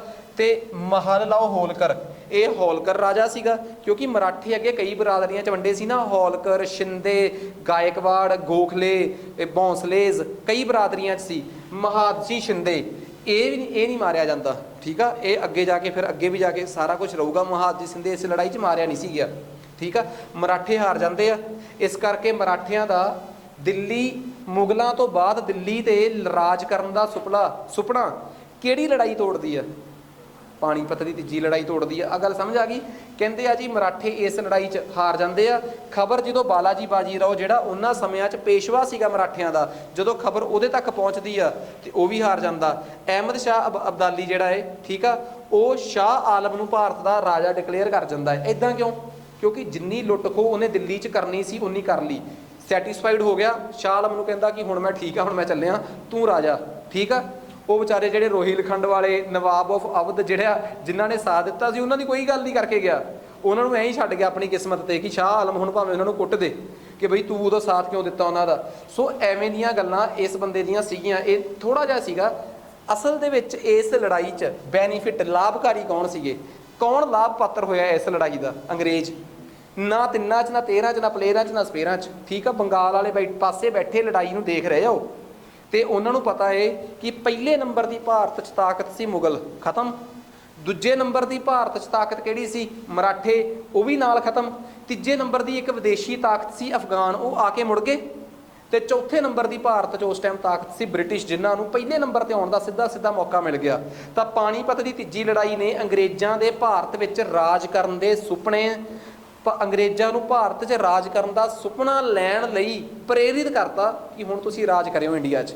ਸੋ ਪੂਰੇ ਭਾਰਤ 'ਤੇ ਰਾਜ ਕਰਨ ਦਾ ਸੁਪਨਾ ਉਹਨਾਂ ਨੂੰ ਇੱਥੇ ਮਿਲਿਆ। ਤੇ ਇਸ ਤੋਂ ਬਾਅਦ ਅੰਗਰੇਜ਼ਾਂ ਨੇ ਜਿਹੜੇ ਬਾਅਦ ਵਾਲੇ ਮੁਗਲ ਸੀਗੇ, ਲੇਟਰ ਮੁਗਲ ਸੀ, ਕਮਜ਼ੋਰ ਮੁਗਲ ਸੀਗੇ, ਉਹਨਾਂ 'ਤੇ ਕਾਬੂ ਕਰਨ 'ਚ ਮਿੰਟ ਵੀ ਨਹੀਂ ਲਾਇਆ ਫਿਰ ਕਿ ਚੱਕ ਦੋ ਫੱਟੇ ਦੇਖੀ ਜਾਊਗੀ, ਠੀਕ ਆ। ਆ ਜਾਓ, ਠੀਕ ਆ। ਆ ਬ੍ਰਿਟਿਸ਼ ਈਸਟ ਇੰਡੀਆ ਕੰਪਨੀ ਦਾ ਜਿਹੜਾ ਇਨਫਲੂਐਂਸ ਸੀਗਾ ਉਹਦੇ ਬਾਰੇ ਆਪਾਂ ਹੁਣ ਥੋੜ੍ਹੀ ਜਿਹੀ ਚਰਚਾ ਕਰ ਲੈਂਦੇ ਹਾਂ। ਪਾਣੀਪਤ ਦੀ ਤੀਜੀ ਲੜਾਈ ਕਦੋਂ ਹੋਈ ਆ ਭਲਾ? 1761। ਉਸ ਲੜਾਈ ਦੇ ਵਿੱਚ ਮਰਾਠਿਆਂ ਦੇ ਨਾਲ ਕੌਣ ਸੀਗਾ? ਮੁਗਲਸ। ਦੂਜੇ ਪਾਸੇ ਅਹਿਮਦ ਸ਼ਾਹ ਦੇ ਨਾਲ ਕੌਣ ਸੀਗਾ? ਅਵਧ ਤੇ ਰੋਹਿਲਖੰਡ। ਬਸ ਤੁਸੀਂ ਮੈਨੂੰ ਇਹ ਦੱਸੋ ਕਿ ਪਾਣੀਪਤ ਦੀ ਤੀਜੀ ਲੜਾਈ ਜਿਹੜੀ ਕਿ 1761 ਵਿੱਚ ਹੋਈ ਆ, ਠੀਕ ਆ, ਉਸ ਲੜਾਈ 'ਚ ਮੁਗਲਸ ਵਰਸਿਸ ਅਵਧ ਸੀਗਾ ਕਿ ਨਹੀਂ ਸੀਗਾ? ਸੀਗਾ, ਬਿਲਕੁਲ ਮੁਗਲ ਵਰਸਿਸ ਅਵਧ ਸੀਗਾ। 1765 'ਚ ਅੰਗਰੇਜ਼ ਬੰਗਾਲ ਦੇ ਨਵਾਬ ਦੇ ਨਾਲ ਪੰਗਾ ਲੈ ਕੇ ਬਹਿ ਜਾਂਦੇ ਆ। 1764 1764 'ਚ ਅੰਗਰੇਜ਼ ਕਿਹਦੇ ਨਾਲ ਪੰਗਾ ਲੈ ਲੈਂਦੇ ਆ? ਬੰਗਾਲ ਦੇ ਨਵਾਬ ਨਾਲ। ਉਸ ਸਮੇਂ ਬੰਗਾਲ ਜਿਹੜਾ ਸੀਗਾ ਉੱਥੇ ਅੰਗਰੇਜ਼ ਕੰਪਨੀ ਬਣਾ ਚੁੱਕੇ ਸੀਗੇ ਤੇ ਵਧੀਆ ਵਪਾਰ ਕਰ ਚੁੱਕੇ ਸੀ। ਤੇ ਦਿੱਲੀ ਦੇ ਮੁਗਲ ਸ਼ਾਸਕ 1717, ਸਿੱਧਾ 40 ਸਾਲ ਪਿੱਛੇ ਚੱਲਦਾ, 1717 ਦੇ ਵਿੱਚ ਦਿੱਲੀ ਦਾ ਮੁਗਲ ਸ਼ਾਸਕ ਸੀ ਫਾਰੂਕ ਸਿਆਰ। ਉਹਦੇ ਤੋਂ ਬੰਗਾਲ ਦੇ ਵਿੱਚ ਆਪਣੇ ਨਾਂ ਤੇ ਇੱਕ ਨਾ ਸ਼ਾਹੀ ਫਰਮਾਨ ਜਾਰੀ ਕਰਵਾ ਲੈਂਦੇ ਆ ਕਿ ਸਾਨੂੰ ਬੰਗਾਲ 'ਚ ਟੈਕਸ ਫ੍ਰੀ ਕਰਦੇ ਕੰਮ। ਇਸ ਤੋਂ ਬਾਅਦ ਅੰਗਰੇਜ਼ਾਂ ਦੇ ਹੌਲੀ ਹੌਲੀ ਬੰਗਾਲ ਦੇ ਨਵਾਬ ਨਾਲ ਸੰਬੰਧ ਖਰਾਬ ਹੋ ਜਾਂਦੇ ਆ। 1764 'ਚ ਬੰਗਾਲ ਦਾ ਨਵਾਬ ਸੀ ਮੀਰ ਕਾਸਮ। ਉਹ ਇੰਨਾ ਕੁ ਅੰਗਰੇਜ਼ਾਂ ਤੋਂ ਦੁਖੀ ਹੋ ਜਾਂਦਾ ਹੈ ਕਿ ਉਹ ਅੰਗਰੇਜ਼ਾਂ ਦੇ ਨਾਲ ਲੜਨ ਵਾਸਤੇ ਤਿਆਰ ਹੋ ਜਾਂਦਾ ਹੈ।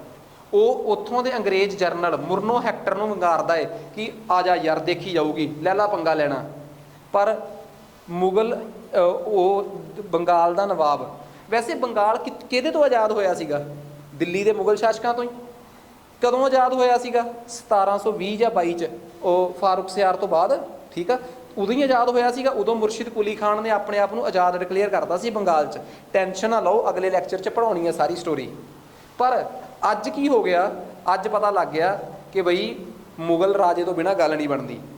ਅੱਜ ਉਸੇ ਹੀ ਮੁਰਸ਼ਿਦ ਕੁਲੀ ਖਾਨ ਦਾ ਵੰਸ਼ਜ ਮੀਰ ਕਾਸਮ ਉੱਥੇ ਫਾਰੂਕ ਸਿਆਰ ਦੇ ਵੰਸ਼ਜ ਸ਼ਾਹ ਆਲਮ II ਨੂੰ ਫੋਨ ਕਰਦਾ ਹੋਊਗਾ ਕਿ ਭਰਾਵਾ ਇਕੱਠੇ ਹੋ ਕੇ ਲੜਦੇ ਅੰਗਰੇਜ਼ਾਂ ਦੇ ਖਿਲਾਫ, ਨਹੀਂ ਤਾਂ ਆਪਣਾ ਜਲੂਸ ਕੱਢ ਦੇਣਗੇ, ਠੀਕ ਆ। ਵਿੱਚ ਇਹ ਤੀਜੇ ਬੰਦੇ ਨੂੰ ਵੀ ਸਾਥੀ ਜੋੜ ਲੈਂਦੇ ਆ, ਅਵਧ ਦੇ ਨਵਾਬ ਸੁਜਾ ਉਦੌਲਾ ਨੂੰ। ਤੇ ਸੁਜਾ ਉਦੌਲਾ ਅਵਧ ਦਾ ਨਵਾਬ ਆ, ਉਹ ਵੀ ਯਾਦ ਕਰਦਾ ਹੈ ਕਿ ਮੇਰੇ ਵੀ ਬਜ਼ੁਰਗ ਸੱਦਤ ਖਾਨ ਨੇ ਮੁਗਲਾਂ ਤੋਂ ਆਜ਼ਾਦੀ ਲੈ ਲਈ ਸੀਗੀ 40 ਸਾਲ ਪਹਿਲਾਂ, ਜਦੋਂ ਔਰੰਗਜ਼ੇਬ ਮਰਿਆ ਸੀ ਉਦੋਂ ਅਸੀਂ ਵੀ ਅਵਧ ਨੂੰ ਆਜ਼ਾਦ ਕਰਾ ਲਿਆ ਸੀਗਾ, ਆਪ ਹੀ ਉੱਥੇ ਰਾਜ ਕਰ ਰਹੇ ਹਾਂ। ਪਰ ਅੱਜ ਵੇਲਾ ਲੜਨ ਦਾ ਨਹੀਂਗਾ, ਇਕੱਠੇ ਹੋਣ ਦਾ ਹੈ, ਕਿਉਂਕਿ ਵਿਦੇਸ਼ੀ ਤਾਕਤ ਸਾਡੇ ਤੋਂ ਬੜੀ ਤਾਕਤਵਰ ਆ।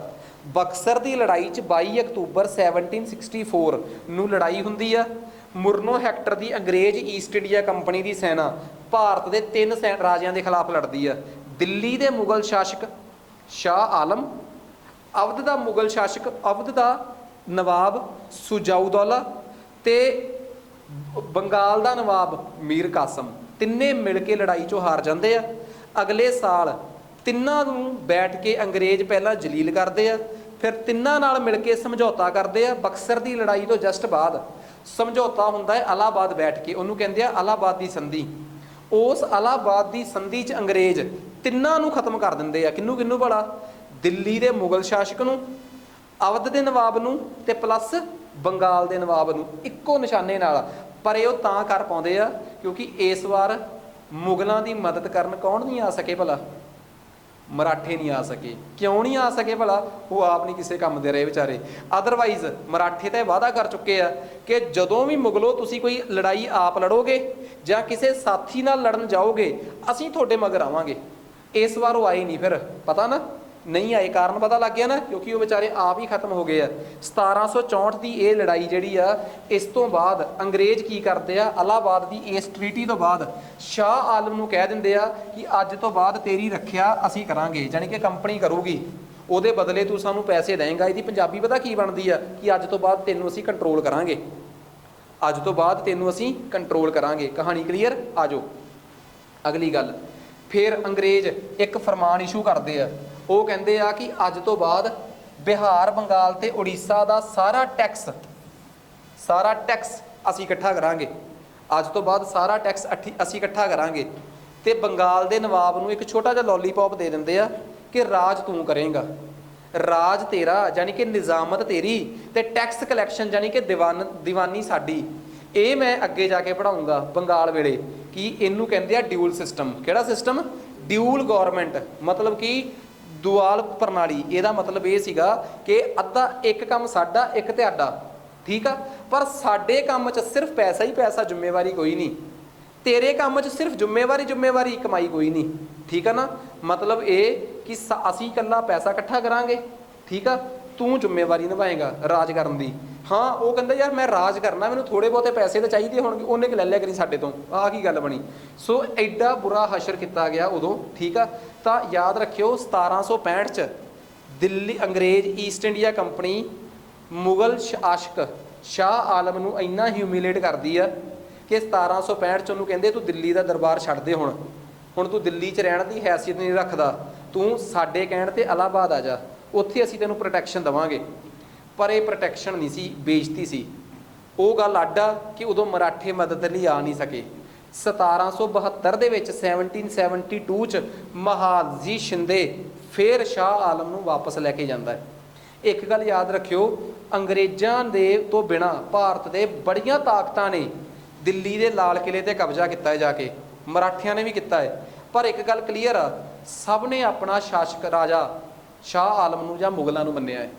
ਇਤਿਹਾਸ ਖੋਲ੍ਹ ਕੇ ਦੇਖ ਲਓ, 1784 ਚ ਸਿੱਖ ਵੀ ਜਾ ਕੇ ਲਾਲ ਕਿਲੇ 'ਤੇ ਕਬਜ਼ਾ ਕਰ ਆਉਂਦੇ ਆ। ਦਿੱਲੀ ਇੰਨੀ ਕਮਜ਼ੋਰ ਹੋ ਚੁੱਕੀ ਸੀਗੀ, ਸਿੱਖਾਂ ਦੀ ਛੋਟੀ ਜਿਹੀ ਸੈਨਾ ਵੀ ਜਾ ਕੇ ਮੁਗਲਾਂ ਨੂੰ ਹਰਾਉਂਦੀ ਆ ਤੇ ਦਿੱਲੀ 'ਤੇ ਕਬਜ਼ਾ ਕਰ ਲੈਂਦੀ ਆ। ਜੱਸਾ ਸਿੰਘ ਆਹਲੂਵਾਲੀਆ ਤੇ ਜੱਸਾ ਸਿੰਘ ਰਾਮਗੜੀਆ 30,000 ਦੀ ਸੈਨਾ ਲੈ ਕੇ ਜਿੱਥੇ ਖੜੇ ਆ ਨਾ, ਉੱਥੇ ਅੱਜ 30,000 ਹੀ ਕੋਟ ਆ ਦਿੱਲੀ ਦੀ। ਤੇ ਉੱਥੋਂ ਉਹ ਸੈਨਾ ਨੂੰ ਲੈ ਕੇ ਦਿੱਲੀ ਜਾਂਦੇ ਆ, ਸ਼ਾਹ ਆਲਮ ਨੂੰ ਹਰਾਉਂਦੇ ਆ, ਪਰ ਉਹਨੂੰ ਬੇਇੱਜ਼ਤ ਨਹੀਂ ਕਰਦੇ। ਉੱਥੋਂ ਉਹਦੇ ਨਾਲ ਜੋ ਵੀ ਉਹਦਾ ਪੈਸੇ ਦਾ ਲੈਣ ਦੇਣ ਸੀਗਾ ਉਹ ਕਰਕੇ ਵਾਪਸ ਆ ਜਾਂਦੇ ਆ। ਇੱਕ ਵਾਰ ਝੰਡਾ ਚਲਾਉਂਦੇ ਆ ਉੱਥੇ ਕੇਸਰੀ ਨਿਸ਼ਾਨ। ਇਹੀ ਹਰ ਇੱਕ ਭਾਰਤ ਦੀ ਸੈਨਾ ਨੇ ਕਰਿਆ, ਭਾਰਤ ਦੀ ਹਰ ਤਾਕਤ ਨੇ ਇਹੀ ਕਰਿਆ। ਦਿੱਲੀ ਦੇ ਸ਼ਾਹ ਆਲਮ ਨੂੰ ਹਰਾਇਆ, ਸਮਝੌਤਾ ਕਰਿਆ ਤੇ ਵਾਪਸ ਆ ਗਏ। ਆ ਜਿਹੜਾ ਜਲੀਲ ਕਰਨ ਵਾਲਾ ਕੰਮ ਆ ਨਾ, ਇਹ ਇਕੱਲਾ ਅੰਗਰੇਜ਼ਾਂ ਨੇ ਕਰਿਆ ਸੀਗਾ ਕਿ ਉਹਨਾਂ ਨੂੰ ਉੱਥੋਂ ਹਟਾ ਕੇ ਅੱਗੇ ਲੈ ਜਾਣਾ, ਠੀਕ ਆ। ਸੋ ਆਹ ਕਿੱਸਾ ਸਮਝ ਆ ਜਾਣਾ ਚਾਹੀਦਾ ਤੁਹਾਨੂੰ। ਸੋ ਇਹ ਇੱਕ ਬੜਾ ਇੰਪੋਰਟੈਂਟ ਆ ਕਿ ਤੁਸੀਂ ਸਮਝੋ ਕਿ 1800 ਤੱਕ ਜਾਂਦੇ ਜਾਂਦੇ ਨਾ ਤੇ ਸ਼ਾਹ ਆਲਮ ਦੇ ਅੱਲੇ ਪੱਲੇ ਕੁਛ ਵੀ ਨਹੀਂ ਰਹਿ ਗਿਆ। 1804 ਚ ਅੰਗਰੇਜ਼ਾਂ ਨੇ ਸ਼ਾਹ ਆਲਮ ਨੂੰ ਕਹਿਤਾ ਕਿ ਦਿੱਲੀ ਛੱਡ ਦੇ। ਅੰਗਰੇਜ਼ਾਂ ਨੇ ਸ਼ਾਹ ਆਲਮ ਨੂੰ ਕਹਿਤਾ ਕਿ ਤੂੰ ਸਿਰਫ ਦਿੱਲੀ ਸ਼ਹਿਰ ਦਾ ਟੈਕਸ ਇਕੱਠਾ ਕਰੇਗਾ, ਬਾਕੀ ਸਾਰਾ ਆਲਾ ਦੁਆਲਾ ਇੰਡੀਆ ਅੱਜ ਤੋਂ ਸਾਡੇ ਅੰਡਰ ਆ। ਤਾਂ ਸ਼ਾਹ ਆਲਮ ਇੰਨਾ ਬੇਵੱਸ ਸੀ ਕਿ 1804 ਚ ਉਸ ਸਮਝੌਤੇ ਤੇ ਸਾਈਨ ਕਰਨ ਵਾਸਤੇ ਵੀ ਤਿਆਰ ਹੋ ਗਿਆ ਤੇ 1806 ਚ ਉਹਦੀ ਮੌਤ ਹੋ ਜਾਂਦੀ ਆ ਤੇ ਗੱਦੀ ਤੇ ਬਹਿੰਦਾ ਹੈ ਅਕਬਰ ਨਾਮ ਦਾ ਕੋਈ ਰਾਜਾ। ਅਕਬਰ ਨਾਮ ਦਾ ਪਹਿਲਾਂ ਵੀ ਇੱਕ ਰਾਜਾ ਆਇਆ ਹੋਇਆ ਨਾ ਇਤਿਹਾਸ 'ਚ, ਇਸ ਕਰਕੇ ਇਹ ਆਪਣੇ ਆਪ ਨੂੰ ਅਕਬਰ 2 ਕਹਿੰਦਾ ਹੈ। 1806 ਤੋਂ 1837 ਇਹ ਸੀਗਾ ਸ਼ਾਹ ਆਲਮ ਦਾ ਮੁੰਡਾ, ਮੁਗਲ ਐਂਪਰਰ ਸੀ। ਇਹਦੇ ਸਮੇਂ ਗੱਲਾਂ ਬਾਤਾਂ 'ਚ ਕੁਛ ਨਹੀਂ ਰਹਿ ਗਿਆ। ਇਹਦੇ ਸਮੇਂ ਅੰਗਰੇਜ਼ ਜਿਹੜੇ ਸੀਗੇ ਉਹਨਾਂ ਨੇ, ਵੈਸੇ ਅੰਗਰੇਜ਼ਾਂ ਨੇ ਰਾਜੇ ਨੂੰ ਪ੍ਰੋਟੈਕਸ਼ਨ ਤੋਂ ਸਿੱਧਾ ਪੈਨਸ਼ਨ 'ਤੇ ਲਿਆਤਾ ਸੀ 1804 ਚ। 1804 ਚ ਜਦੋਂ ਦਿੱਲੀ ਹੀ ਸ਼ਾਹ ਆਲਮ ਦੇ ਅੰਦਰ ਰਹਿ ਗਈ ਨਾ, ਤੇ ਉਹਨੂੰ ਕਹਿਤਾ ਸੀ ਅੱਜ ਤੋਂ ਬਾਅਦ ਤੇਰੀ ਪੈਨਸ਼ਨ ਆ। ਤੇ ਜਦੋਂ ਅਗਲਾ ਰਾਜਾ ਅਕਬਰ 2 ਆਇਆ, ਉਹਦੇ ਵੇਲੇ ਇੱਕ ਰੂਲ ਹੋਰ ਪਾਸ ਕਰਤਾ ਅੰਗਰੇਜ਼ਾਂ ਨੇ, ਕਿਉਂਕਿ ਹੁਣ ਤੱਕ ਸੱਤਾ ਭਾਰਤ ਦੀ ਕਿਤੇ ਨਾ ਕਿਤੇ ਅੰਗਰੇਜ਼ਾਂ ਦੇ ਹੱਥ ਆ ਚੁੱਕੀ ਆ। ਉਹ ਕੀ ਕਹਤਾ ਕਿ ਤੇਰੀ ਤਨਖਾਹ ਘਟਾ ਰਹੇ ਆ। ਕਹਿੰਦੇ ਆ ਅਕਬਰ 2 ਦੀ ਤਨਖਾਹ ਇੰਨੀ ਘਟ ਗਈ ਕਿ ਉਹਦਾ ਆਪਣਾ ਗੁਜ਼ਾਰਾ ਵੀ ਔਖਾ ਹੋ ਗਿਆ। ਉਹਨੇ ਉਸ ਟਾਈਮ ਦੇ ਭਾਰਤ 'ਚ ਜਿਹੜੇ ਅੰਗਰੇਜ਼ ਸੀਗੇ, ਸਭ ਤੋਂ ਟੌਪ ਅਫਸਰ ਹੁੰਦਾ ਸੀ ਜਿਹੜਾ ਅੰਗਰੇਜ਼, ਗਵਰਨਰ ਜਨਰਲ ਕਿਹਾ ਕਹਿੰਦੇ ਸੀ ਉਹਨਾਂ ਨੂੰ। ਆਪਾਂ ਪੜ੍ਹਾਂਗੇ ਅੱਗੇ ਮਾਡਰਨ ਹਿਸਟਰੀ ਨੂੰ ਪੂਰਾ ਡਿਟੇਲ 'ਚ। ਤਾਂ ਉਹ ਗਵਰਨਰ ਜਨਰਲ ਨੂੰ ਸ਼ਿਕਾਇਤ ਲਾਈ ਕਿ ਯਾਰ ਮੇਰੀ ਤਨਖਾਹ ਇੰਨੀ ਘਟਾਤੀ ਆ, ਮੈਂ ਕੀ ਕਰਾਂ। ਕਹਿੰਦਾ ਸਾਡੇ ਨਾਲ ਗੱਲ ਨਾ ਕਰ, ਇੰਗਲੈਂਡ ਦੀ ਰਾਣੀ ਨੇ ਘਟਾਈ ਹੈ, ਉੱਥੇ ਆ ਕੇ ਗੱਲ ਕਰਕੇ ਆ। ਕਹਿੰਦਾ ਮੈਂ ਸੁਣਿਆ ਜੀ ਉਹ ਫਰੰਗੀ ਜਿਹੜੇ ਆ ਹੋਰ ਭਾਸ਼ਾ 'ਚ ਗੱਲ ਕਰਦੇ, ਸਾਨੂੰ ਤਾਂ ਭਾਸ਼ਾ ਆਉਂਦੀ ਨਹੀਂ। ਕਹਿੰਦਾ ਜਿਹਨੂੰ ਆਉਂਦੀ ਉਹਨੂੰ ਭੇਜ ਦੇ। ਇੱਕ ਬੰਗਾਲ ਦਾ ਪੜ੍ਹਿਆ ਲਿਖਿਆ ਬੰਦਾ ਸੀਗਾ ਰਾਮ ਮੋਹਨ ਰਾਏ, ਉਹਨੂੰ ਭਾਸ਼ਾ ਆਉਂਦੀ ਸੀ। ਉਹਨੂੰ ਬੁਲਾਇਆ ਤੇ ਉਹਨੂੰ ਸ਼ਾਹ ਆਲਮ ਉਹਨੂੰ ਅਕਬਰ 2 ਕਹਿੰਦਾ ਕਿ ਮੇਰੇ ਬਿਹਾਫ ਤੇ ਇੰਗਲੈਂਡ ਜਾ ਕੇ ਗੱਲ ਕਰਕੇ ਆ। ਉਹ ਕਹਿੰਦਾ ਜਦੋਂ ਮੈਨੂੰ ਪੁੱਛਿਆ ਕਿ ਮੈਂ ਕੌਣ ਆ, ਮੈਂ ਕੀ ਕਹੂੰਗਾ। ਕਹਿੰਦੀ ਤੂੰ ਮੈਂ ਰਾਜਾ ਉੱਥੋਂ ਦਾ, ਠੀਕ ਆ। ਤਾਂ ਰਾਮ ਮੋਹਨ ਰਾਏ ਨੂੰ ਰਾਜੇ ਦੀ ਉਪਾਧੀ ਦਿੱਤੀ। ਕਿੰਨੇ ਭਲਾ? ਅਕਬਰ 2 ਨੇ। ਤੇ ਰਾਮ ਮੋਹਨ ਰਾਏ ਰਾਜਾ ਰਾਮ ਮੋਹਨ ਰਾਏ ਹੋ ਗਿਆ। ਤੇ ਉਸ ਤੋਂ ਬਾਅਦ ਉਹ ਇੰਗਲੈਂਡ ਗਿਆ ਕਿਹਦੇ ਬਿਹਾਫ ਤੇ ਗੱਲ ਕਰਨ? ਅਕਬਰ 2 ਦੇ ਬਿਹਾਫ ਤੇ। ਤੇ ਆਇਆ ਹੀ ਨਹੀਂ ਵਾਪਸ, ਠੀਕ ਆ। ਖੈਰ ਨਹੀਂ ਆਇਆ ਤਾਂ ਬਾਅਦ ਦੀ ਗੱਲ ਆ, ਵੈਸੇ ਉਹਨਾਂ ਦੀ ਉੱਥੇ ਹੀ ਡੈਥ ਹੋ ਜਾਂਦੀ ਹੈ, ਠੀਕ ਆ। ਅਕਬਰ 2 ਦੇ ਵੇਲੇ ਆ ਸਾਰਾ ਕੁਝ ਹੋਇਆ। ਪੋਇਟ ਸੀਗਾ, ਹਿੰਦੂ ਮੁਸਲਿਮ ਏਕਤਾ ਤੇ ਬਹੁਤ ਕੁਝ ਗੱਲਾਂ ਲਿਖੀਆਂ। ਇੱਥੋਂ ਤੱਕ ਇਸ ਬੰਦੇ ਨੂੰ ਜਲੀਲ ਕੀਤਾ ਗਿਆ ਕਿ ਇਹਦੇ ਵੇਲੇ ਭਾਰਤ 'ਚ ਇੱਕ ਗਵਰਨਰ ਜਨਰਲ ਸੀਗਾ, ਮੈਂ ਉਹਦਾ ਨਾਮ ਹੀ ਲੈ ਦਿੰਦਾ, ਵਿਲੀਅਮ ਬੈਂਟਿਕ। ਹਜੇ ਤੁਸੀਂ ਸੁਣੋਗੇ ਨਹੀਂ, ਅੱਗੇ ਜਾ ਕੇ ਆਊਗਾ ਨਾਮ। ਵਿਲੀਅਮ ਬੈਂਟਿਕ ਨਾਮ ਦਾ ਗਵਰਨਰ ਜਨਰਲ ਮੁਗਲ ਸ਼ਾਸਕਾਂ ਦੇ ਨਾਮ ਤੇ ਜਾਰੀ ਕੀਤੇ ਜਾਂਦੇ ਸਿੱਕੇ ਵੀ ਬੰਦ ਕਰ ਦਿੰਦਾ ਹੈ ਤੇ ਉਹਦੀ ਜਗ੍ਹਾ ਤੇ ਕੰਪਨੀ ਦੇ ਨਾਂ ਤੇ ਸਿੱਕੇ ਸ਼ੁਰੂ ਕਰ ਦਿੰਦਾ, ਈਸਟ ਇੰਡੀਆ ਕੰਪਨੀ ਦੇ ਨਾਂ ਤੇ। ਇੱਥੋਂ ਤੱਕ ਮੁਗਲ ਸ਼ਾਸਕਾਂ ਦੀ ਦੁਰਗਤੀ ਹੁੰਦੀ ਆ। ਤੇ 1837 ਆ ਜਾਂਦਾ ਹੈ, ਇਹਦੀ ਮੌਤ ਹੋ ਜਾਂਦੀ ਆ ਤੇ ਗੱਦੀ ਤੇ ਆਉਂਦਾ ਹੈ ਇੱਕ ਰਾਜਾ ਬਹਾਦਰ ਸ਼ਾਹ। बहादुर शाह नाम का पहला भी एक राजा होया, इस करके ये अपना नाम कहता है बहादुर शाह टू।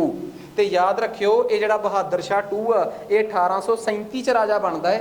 तो ये अपने नाम नाल जाफर लाउंदा सी। वजह जाफर ਇਹਦਾ ਉਹ नाम सी ਜਦੋਂ ਇਹ ਉਦੋਂ ਲਿਖਦਾ ਹੁੰਦਾ ਸੀ ਜਦੋਂ ਇਹ ਕਵਿਤਾਵਾਂ ਲਿਖਦਾ ਸੀ। ठीक है, शराब का इन्ना शकीन सी कि ये नहीं सी कि शाम होण दईए ना, सवेर दोपहर शाम सब एक बराबर सी इहदे वास्ते। पोइट बड़ा तगड़ा सीगा, बड़ी लंबी उम्र च जाके ये गद्दी ते बैठा। ठीक है, सो ਇਹਦਾ ਇਹਦੀ सब तो वड्डी कमजोरी शराब सी। ਇਹਦੇ समय भारत दे विच सारियां अंग्रेज ईस्ट इंडिया कंपनी इन्नी कुछ हावी हो चुकी सी कि उन्हें भारत के सारे लोकल राजे खत्म करते सी। सिखां नूं इन्हां ने खत्म करता, मराठियां नूं अंग्रेज़ां ने खत्म करता, होर तां होर हैदराबाद नूं अंग्रेज़ां ने खत्म करता, मसूर नूं अंग्रेज़ां ने खत्म करता, त्रैवनकोर अपने नाल जोड़ लिया, अवध अपने नाल जोड़ लिया, बंगाल अपने अंडर कर लिया, सारे ही खत्म करते ते पूरे भारत ते कंट्रोल कर लिया। ते पूरे भारत ने अक के 1857 च अंग्रेज़ां के खिलाफ करती बगावत। उन्होंने कहते हैं रिवोल्ट ऑफ 1857। तो रिवोल्ट करने वास्ते किसी लीडर तो चाहिए ही आ। भारत के सैनिकों ने सोचा कि असी बहादुर शाह के अंडर लड़ांगे। असी किहदे अंडर लड़ांगे? बहादुर शाह के अंडर लड़ांगे। सो बहादुर शाह नूं अपने राजे के तौर पर इन्हां ने मन्निया ते 1857 का विद्रोह किया। कहते यार विद्रोह कामयाब नहीं होया, इस करके की होया अंग्रेज़ों ने बहादुर शाह नूं सज़ा दी। 1857 चों उन्होंने भारत चों कढ़ के बर्मा जेल च भेजता, जां बर्मा छोटे जे महल च भेजता। रंगून, रंगून शहर का नाम है तो बर्मा देश का नाम है, इंडिया का गवांढी देश ही आ। अज उहदा नाम की है भला? म्यांमार। उत्थे सज़ा भेजती, उत्थे दी 1862 च मौत हो गई। तो बहादुर शाह के दो मुंडे सी, उन्हां दा 1857 के रिवोल्ट तो जस्ट बाद कतल करता। तो मुहम्मद शाह ते बहादुर शाह का उत्थे विआह भी होया, उत्थे उहदी अपनी एक वाइफ भी गई सी। तो कहते हैं कि बहादुर शाह का एक परिवार अज भी कलकत्ते बहुत गरीबी च रह रहा है। तो भारत सरकार उस परिवार को नहीं सुन रही, जां भारत सरकार उन्होंने कोर्ट च केस भी कराया सीगा एक दिल्ली हाई कोर्ट के पता नहीं कलकत्ता हाई कोर्ट च कि साडा लाल किला सानूं दिता जाए। ठीक है, चलो ये भी मतलब क्योंकि अगलियां दे परिवार की चीज़ आ। शाहजहान जिन्हें बनाया वो इन्हां दा बजुर्ग सीगा।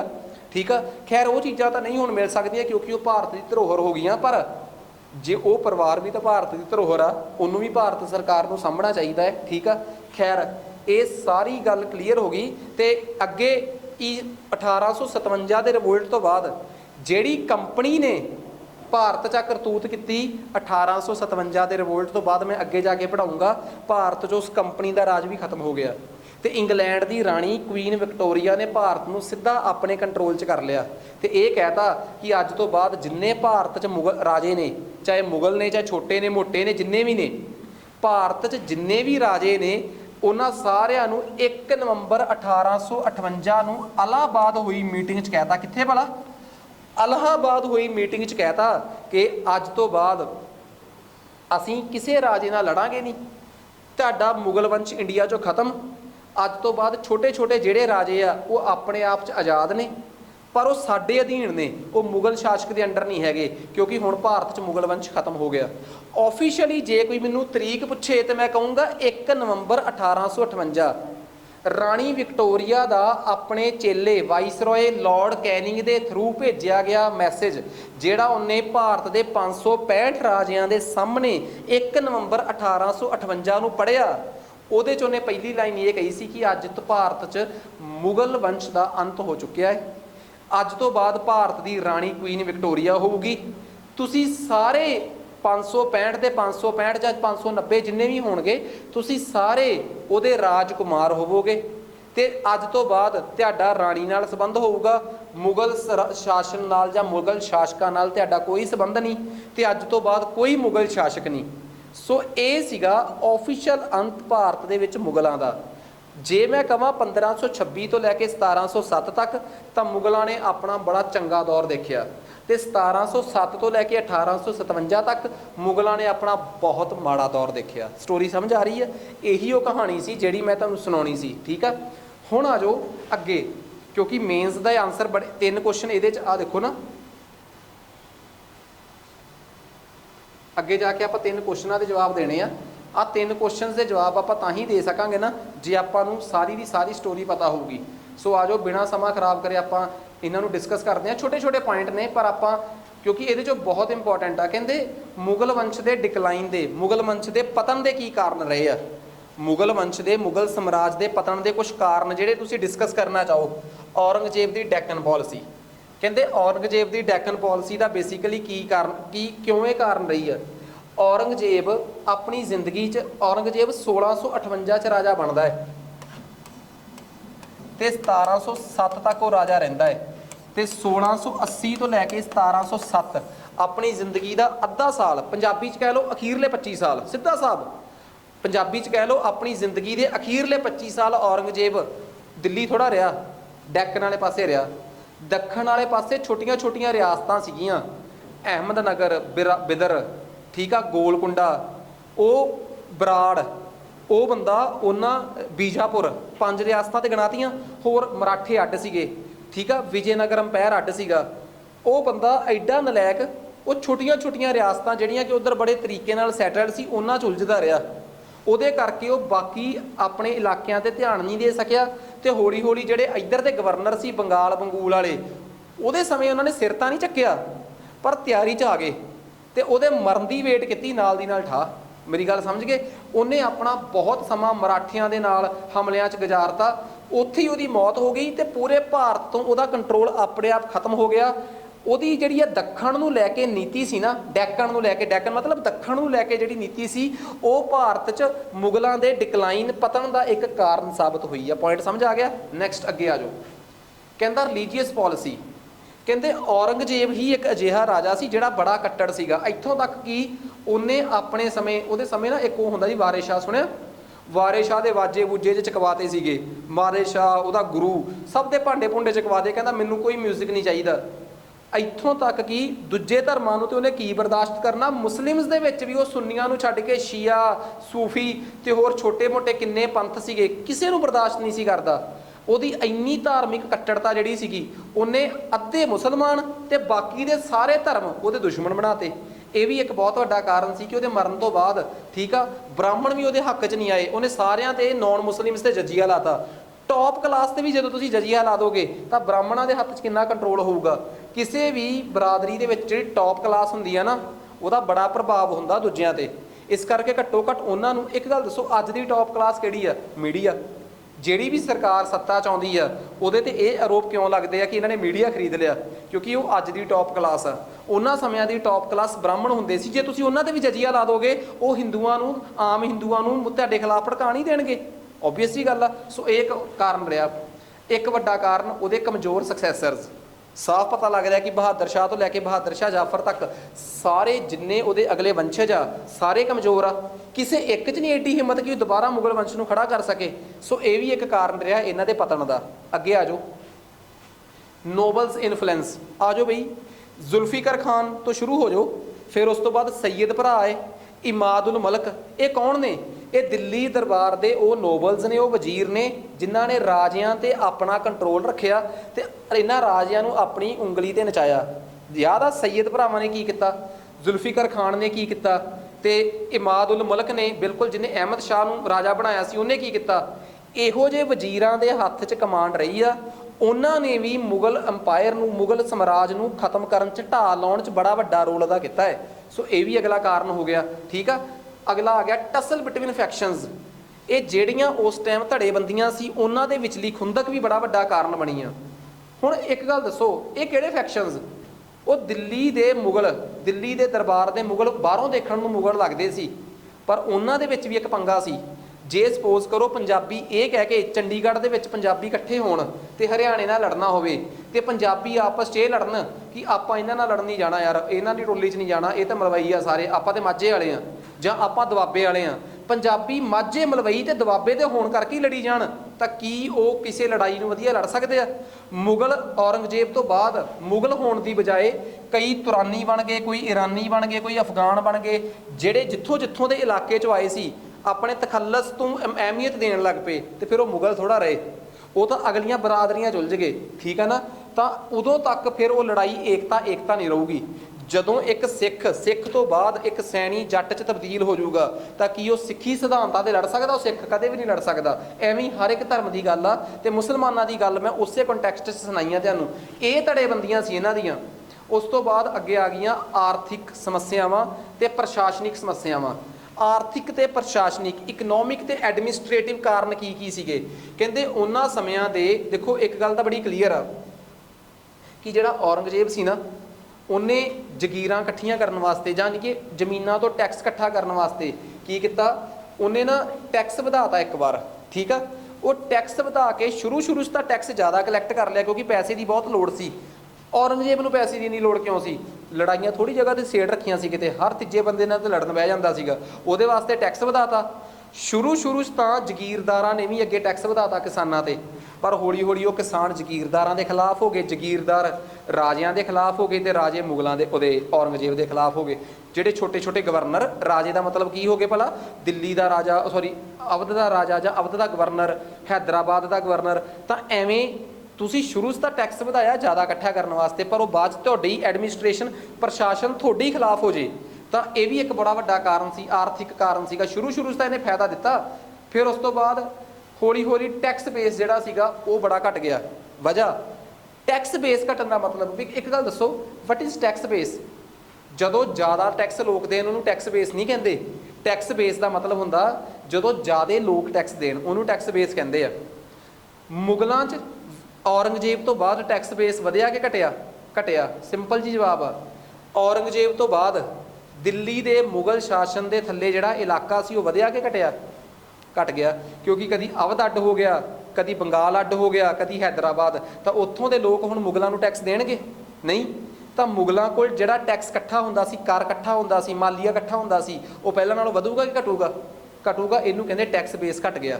ਟੈਕਸ ਬੇਸ ਦਾ ਘਟਣਾ ਵੀ ਇੱਕ ਬਹੁਤ ਵੱਡਾ ਕਾਰਨ ਸੀ।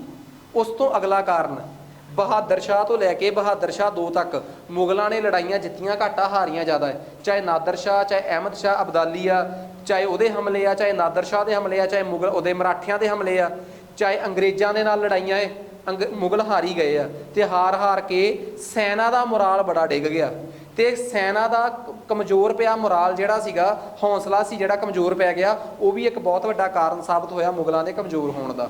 ਆ ਜਾਓ ਵੀ ਅੱਗੇ, ਠੀਕ ਆ। ਅਗਲਾ ਸੀ ਰੀਜਨਲ ਤਾਕਤਾਂ ਦਾ ਉੱਭਰ ਕੇ ਬਾਹਰ ਆਉਣਾ। ਮੁਗਲਾਂ ਨੂੰ ਕਮਜ਼ੋਰ ਹੁੰਦਾ ਦੇਖ ਕੇ ਇੱਕ ਇਲਾਕੇ 'ਚੋਂ ਸਿੱਖ ਇਕੱਠੇ ਹੋ ਕੇ ਤਾਂ ਆ ਗਏ। 1784 'ਚ ਆਪਣਾ ਜੱਸਾ ਸਿੰਘ ਰਾਮਗੜੀਆ, ਜੱਸਾ ਸਿੰਘ ਆਲੂਵਾਲੀਆ ਤੇ ਬਘੇਲ ਸਿੰਘ ਸਿੱਖਾਂ ਨੂੰ ਲਾਲ ਕਿਲ੍ਹਾ ਜਿਤਵਾ ਦਿੰਦੇ ਆ ਤੇ ਉੱਥੇ ਫਤਿਹ ਕਰ ਲੈਂਦੇ ਆ। ਐਵੇਂ ਹੀ ਮਰਾਠੇ ਦਿੱਲੀ ਨੂੰ ਹਰਾ ਦਿੰਦੇ ਆ।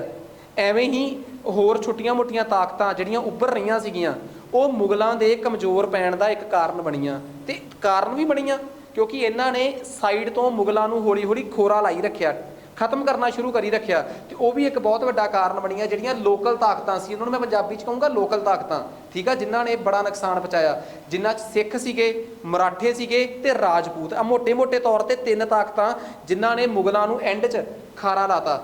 ਉਸ ਤੋਂ ਬਾਅਦ ਜਗੀਰਦਾਰੀ ਦਾ ਕ੍ਰਾਈਸਿਸ, ਜਿਹੜਾ ਜਗੀਰਦਾਰੀ ਦਾ ਕ੍ਰਾਈਸਿਸ ਸੀ, ਇਹ ਵੀ ਬੜੀ ਵੱਡੀ ਸਮੱਸਿਆ ਸੀ। ਕਿਸੇ ਸਮੇਂ ਅਕਬਰ ਦਿੱਲੀ ਦਾ ਰਾਜਾ ਹੁੰਦਾ ਸੀ, ਇਹ 1560 ਦੀ ਗੱਲ ਆ, ਤੇ ਉਸ ਬੰਦੇ ਨੇ ਜਗੀਰਦਾਰੀ ਪ੍ਰਥਾ ਆਪਣੇ ਜਗੀਰਦਾਰਾਂ ਦੇ ਥਰੂ ਟੈਕਸ ਇਕੱਠਾ ਕਰਦਾ ਸੀ।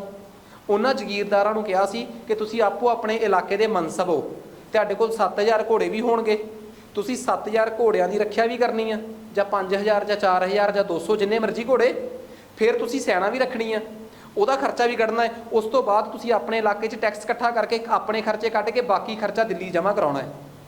ਮਨਸਬਦਾਰਾਂ ਨੂੰ ਜਾਂ ਜਗੀਰਦਾਰਾਂ ਨੂੰ ਉਹ ਟੈਕਸ ਕੈਸ਼ ਨਹੀਂ ਸੀ ਦਿੰਦਾ ਕਰਾਇਆ, ਬਸ ਉਹ ਕਹਿੰਦਾ ਸੀ ਕਿ ਤੁਹਾਡੇ ਘੋੜੇ ਬਾਅਦ 'ਚ ਜਦੋਂ ਇਕੱਠੇ ਲੋੜ ਪਊਗੀ ਵਰਤ ਲੂੰਗਾ ਮੈਂ ਆ ਕੇ, ਠੀਕ ਹੈ, ਮੈਂ ਤੁਹਾਡੇ ਸਾਰਿਆਂ ਤੋਂ ਘੋੜੇ, ਤੁਹਾਡੇ ਸਾਰਿਆਂ ਤੋਂ ਸੈਨਿਕ ਮੰਗਵਾ ਲੂੰਗਾ।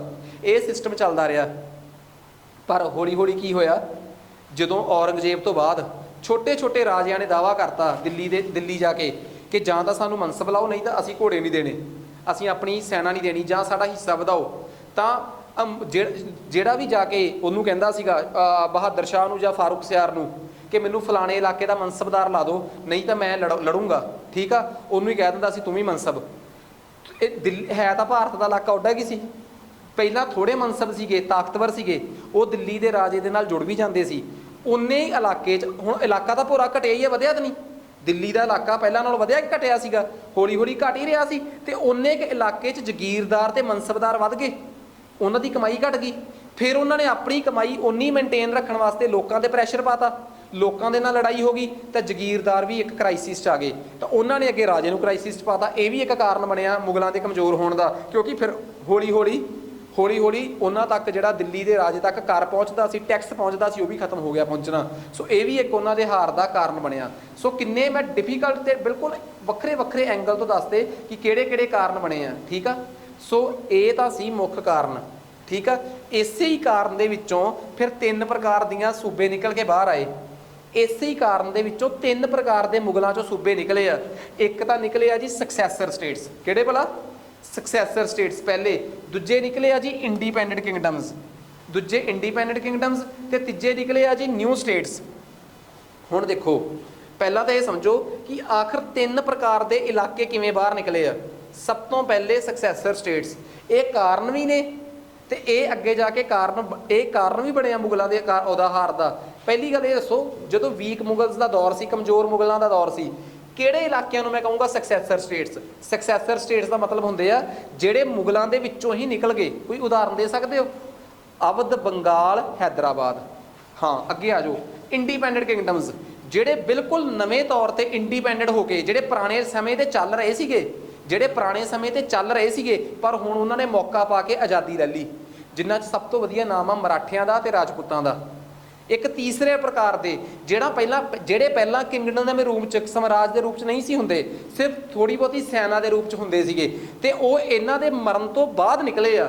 ਉਹਨਾਂ 'ਚ ਸਿੱਖ ਕਿੰਗਡਮ ਪਹਿਲਾਂ ਹੁੰਦਾ ਨਹੀਂ ਸੀ, ਪਹਿਲਾਂ ਸਿਰਫ ਸਿੱਖ ਗੁਰੂ ਤੱਕ ਤੇ ਥੋੜੇ ਜਿਹੇ ਏਰੀਏ ਤੱਕ ਕੰਸੋਲੀਡੇਟਡ ਸੀ, ਤੇ ਉਹਨਾਂ ਦਾ ਆਪਣਾ ਕੋਈ ਕਿੰਗਡਮ ਨਹੀਂ ਸੀਗਾ। ਛੋਟਾ ਮੋਟਾ ਕਿਲੇ ਹੁੰਦੇ ਸੀ, ਜਿਵੇਂ ਆਨੰਦਪੁਰ ਦਾ ਕਿਲਾ ਜਾਂ ਹੋਰ ਕਿਲੇ। ਅਸਲ 'ਚ ਇਹਨਾਂ ਦੇ ਕਮਜ਼ੋਰ ਪੈਣ ਤੋਂ ਬਾਅਦ ਉਹ ਨਵੇਂ ਬਣ ਗਏ।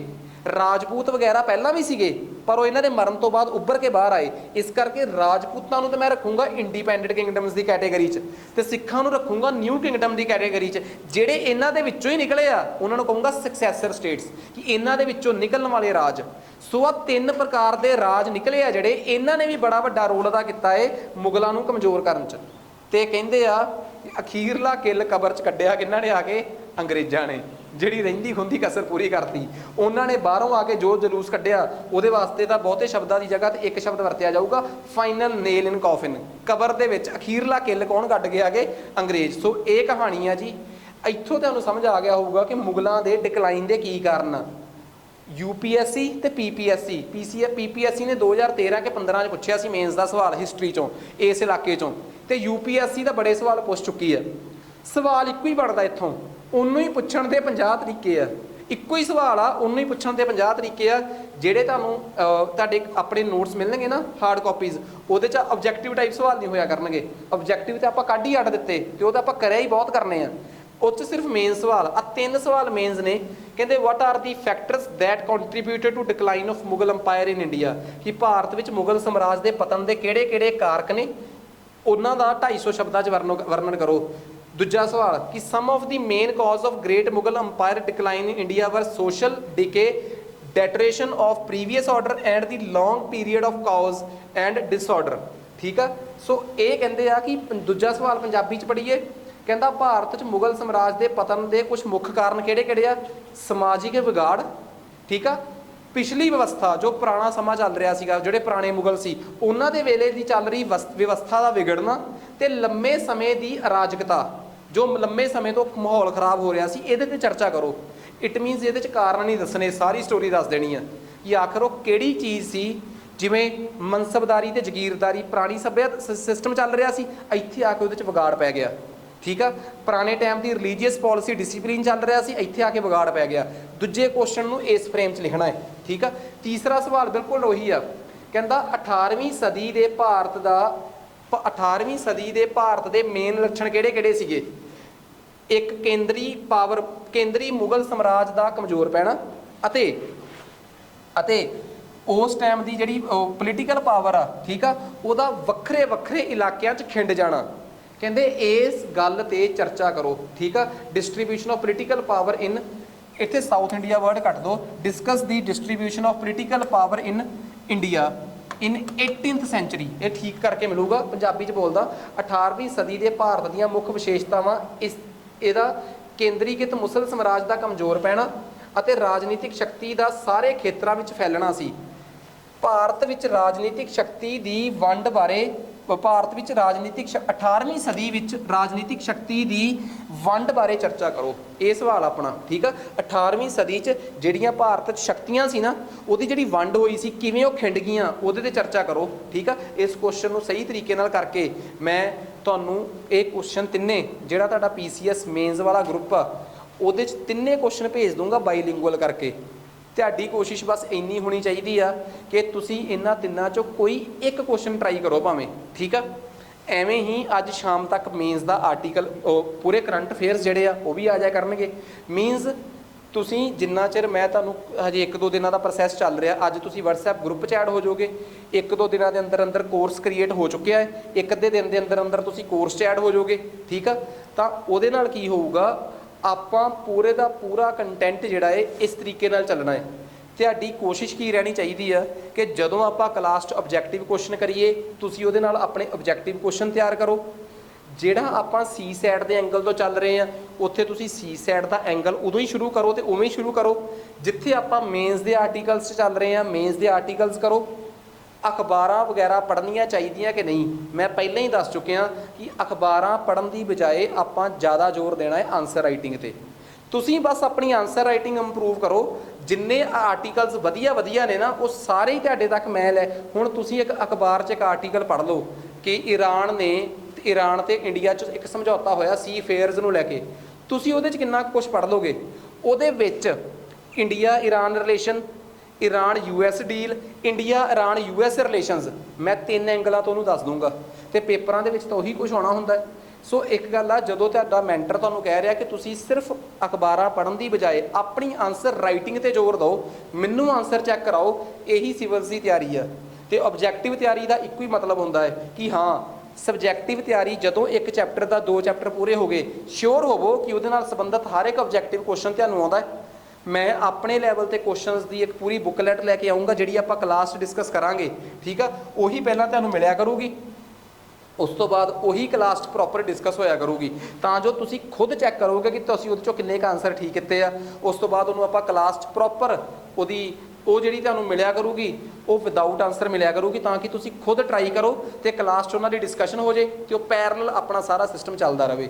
ਇਸ ਤਰੀਕੇ ਨਾਲ objective plus subjective plus current affairs plus CSAT, ਆਹ 4 ਚੀਜ਼ਾਂ ਹੀ ਆ ਜਿਹੜੀਆਂ ਕਿ ਆਪਾਂ ਨੂੰ ਸਿੰਸ ਡੇ 1 ਚਲਾਉਣੀਆਂ ਪੈਣਗੀਆਂ। ਆਪਣਾ ਟਾਈਮ ਦਿਓ ਆਪਣੇ ਆਪ ਨੂੰ, ਠੀਕ ਆ। ਜਿਵੇਂ ਇਹ ਲੈਕਚਰ ਅਪਲੋਡ ਹੋਊਗਾ, ਇਹਦੀ ਰਿਵੀਜ਼ਨ ਦੀ, ਚਲੋ ਜਿਨ੍ਹਾਂ ਨੇ ਜਿਹੜੇ ਆਨਲਾਈਨ ਕਰ ਰਹੇ ਆ ਉਹ ਇਹਨੂੰ ਆਨਲਾਈਨ ਦੇਖਣਗੇ, ਆਫਲਾਈਨ ਵਾਲੇ ਇੱਕ ਵਾਰੀ ਕਰਕੇ ਜਾ ਚੁੱਕੇ ਆ। ਇਸ ਤੋਂ ਬਾਅਦ ਕਰੰਟ ਅਫੇਅਰਸ ਨਾਲ ਦੀ ਨਾਲ ਰਾਤ 8 ਜਾਂ 8:30 ਵਜੇ ਤੁਹਾਡੇ ਮੇਨਸ ਦੇ ਗਰੁੱਪ 'ਚ ਰਿਫਲੈਕਟ ਹੋ ਜਾਣਗੇ, ਉਹਨਾਂ ਨੂੰ ਤੁਸੀਂ ਉੱਥੋਂ ਕੰਪਲੀਟ ਕਰ ਲੈਣਾ। ਤੇ ਅੱਜ ਵਾਲੇ ਕਰੰਟ ਅਫੇਅਰ ਤੁਹਾਨੂੰ ਮੈਂ ਭੇਜ ਚੁੱਕਿਆ, ਉਹਨਾਂ ਨੂੰ ਕੰਪਲੀਟ ਕਰ ਲਓ, ਠੀਕ ਆ। 25 ਤੇ 26 ਤਰੀਕ ਵਾਲੇ। ਅੱਜ ਵਾਸਤੇ ਇੰਨਾ ਹੀ ਬਹੁਤ ਆ, ਮਿਲਦੇ ਆ ਜੀ।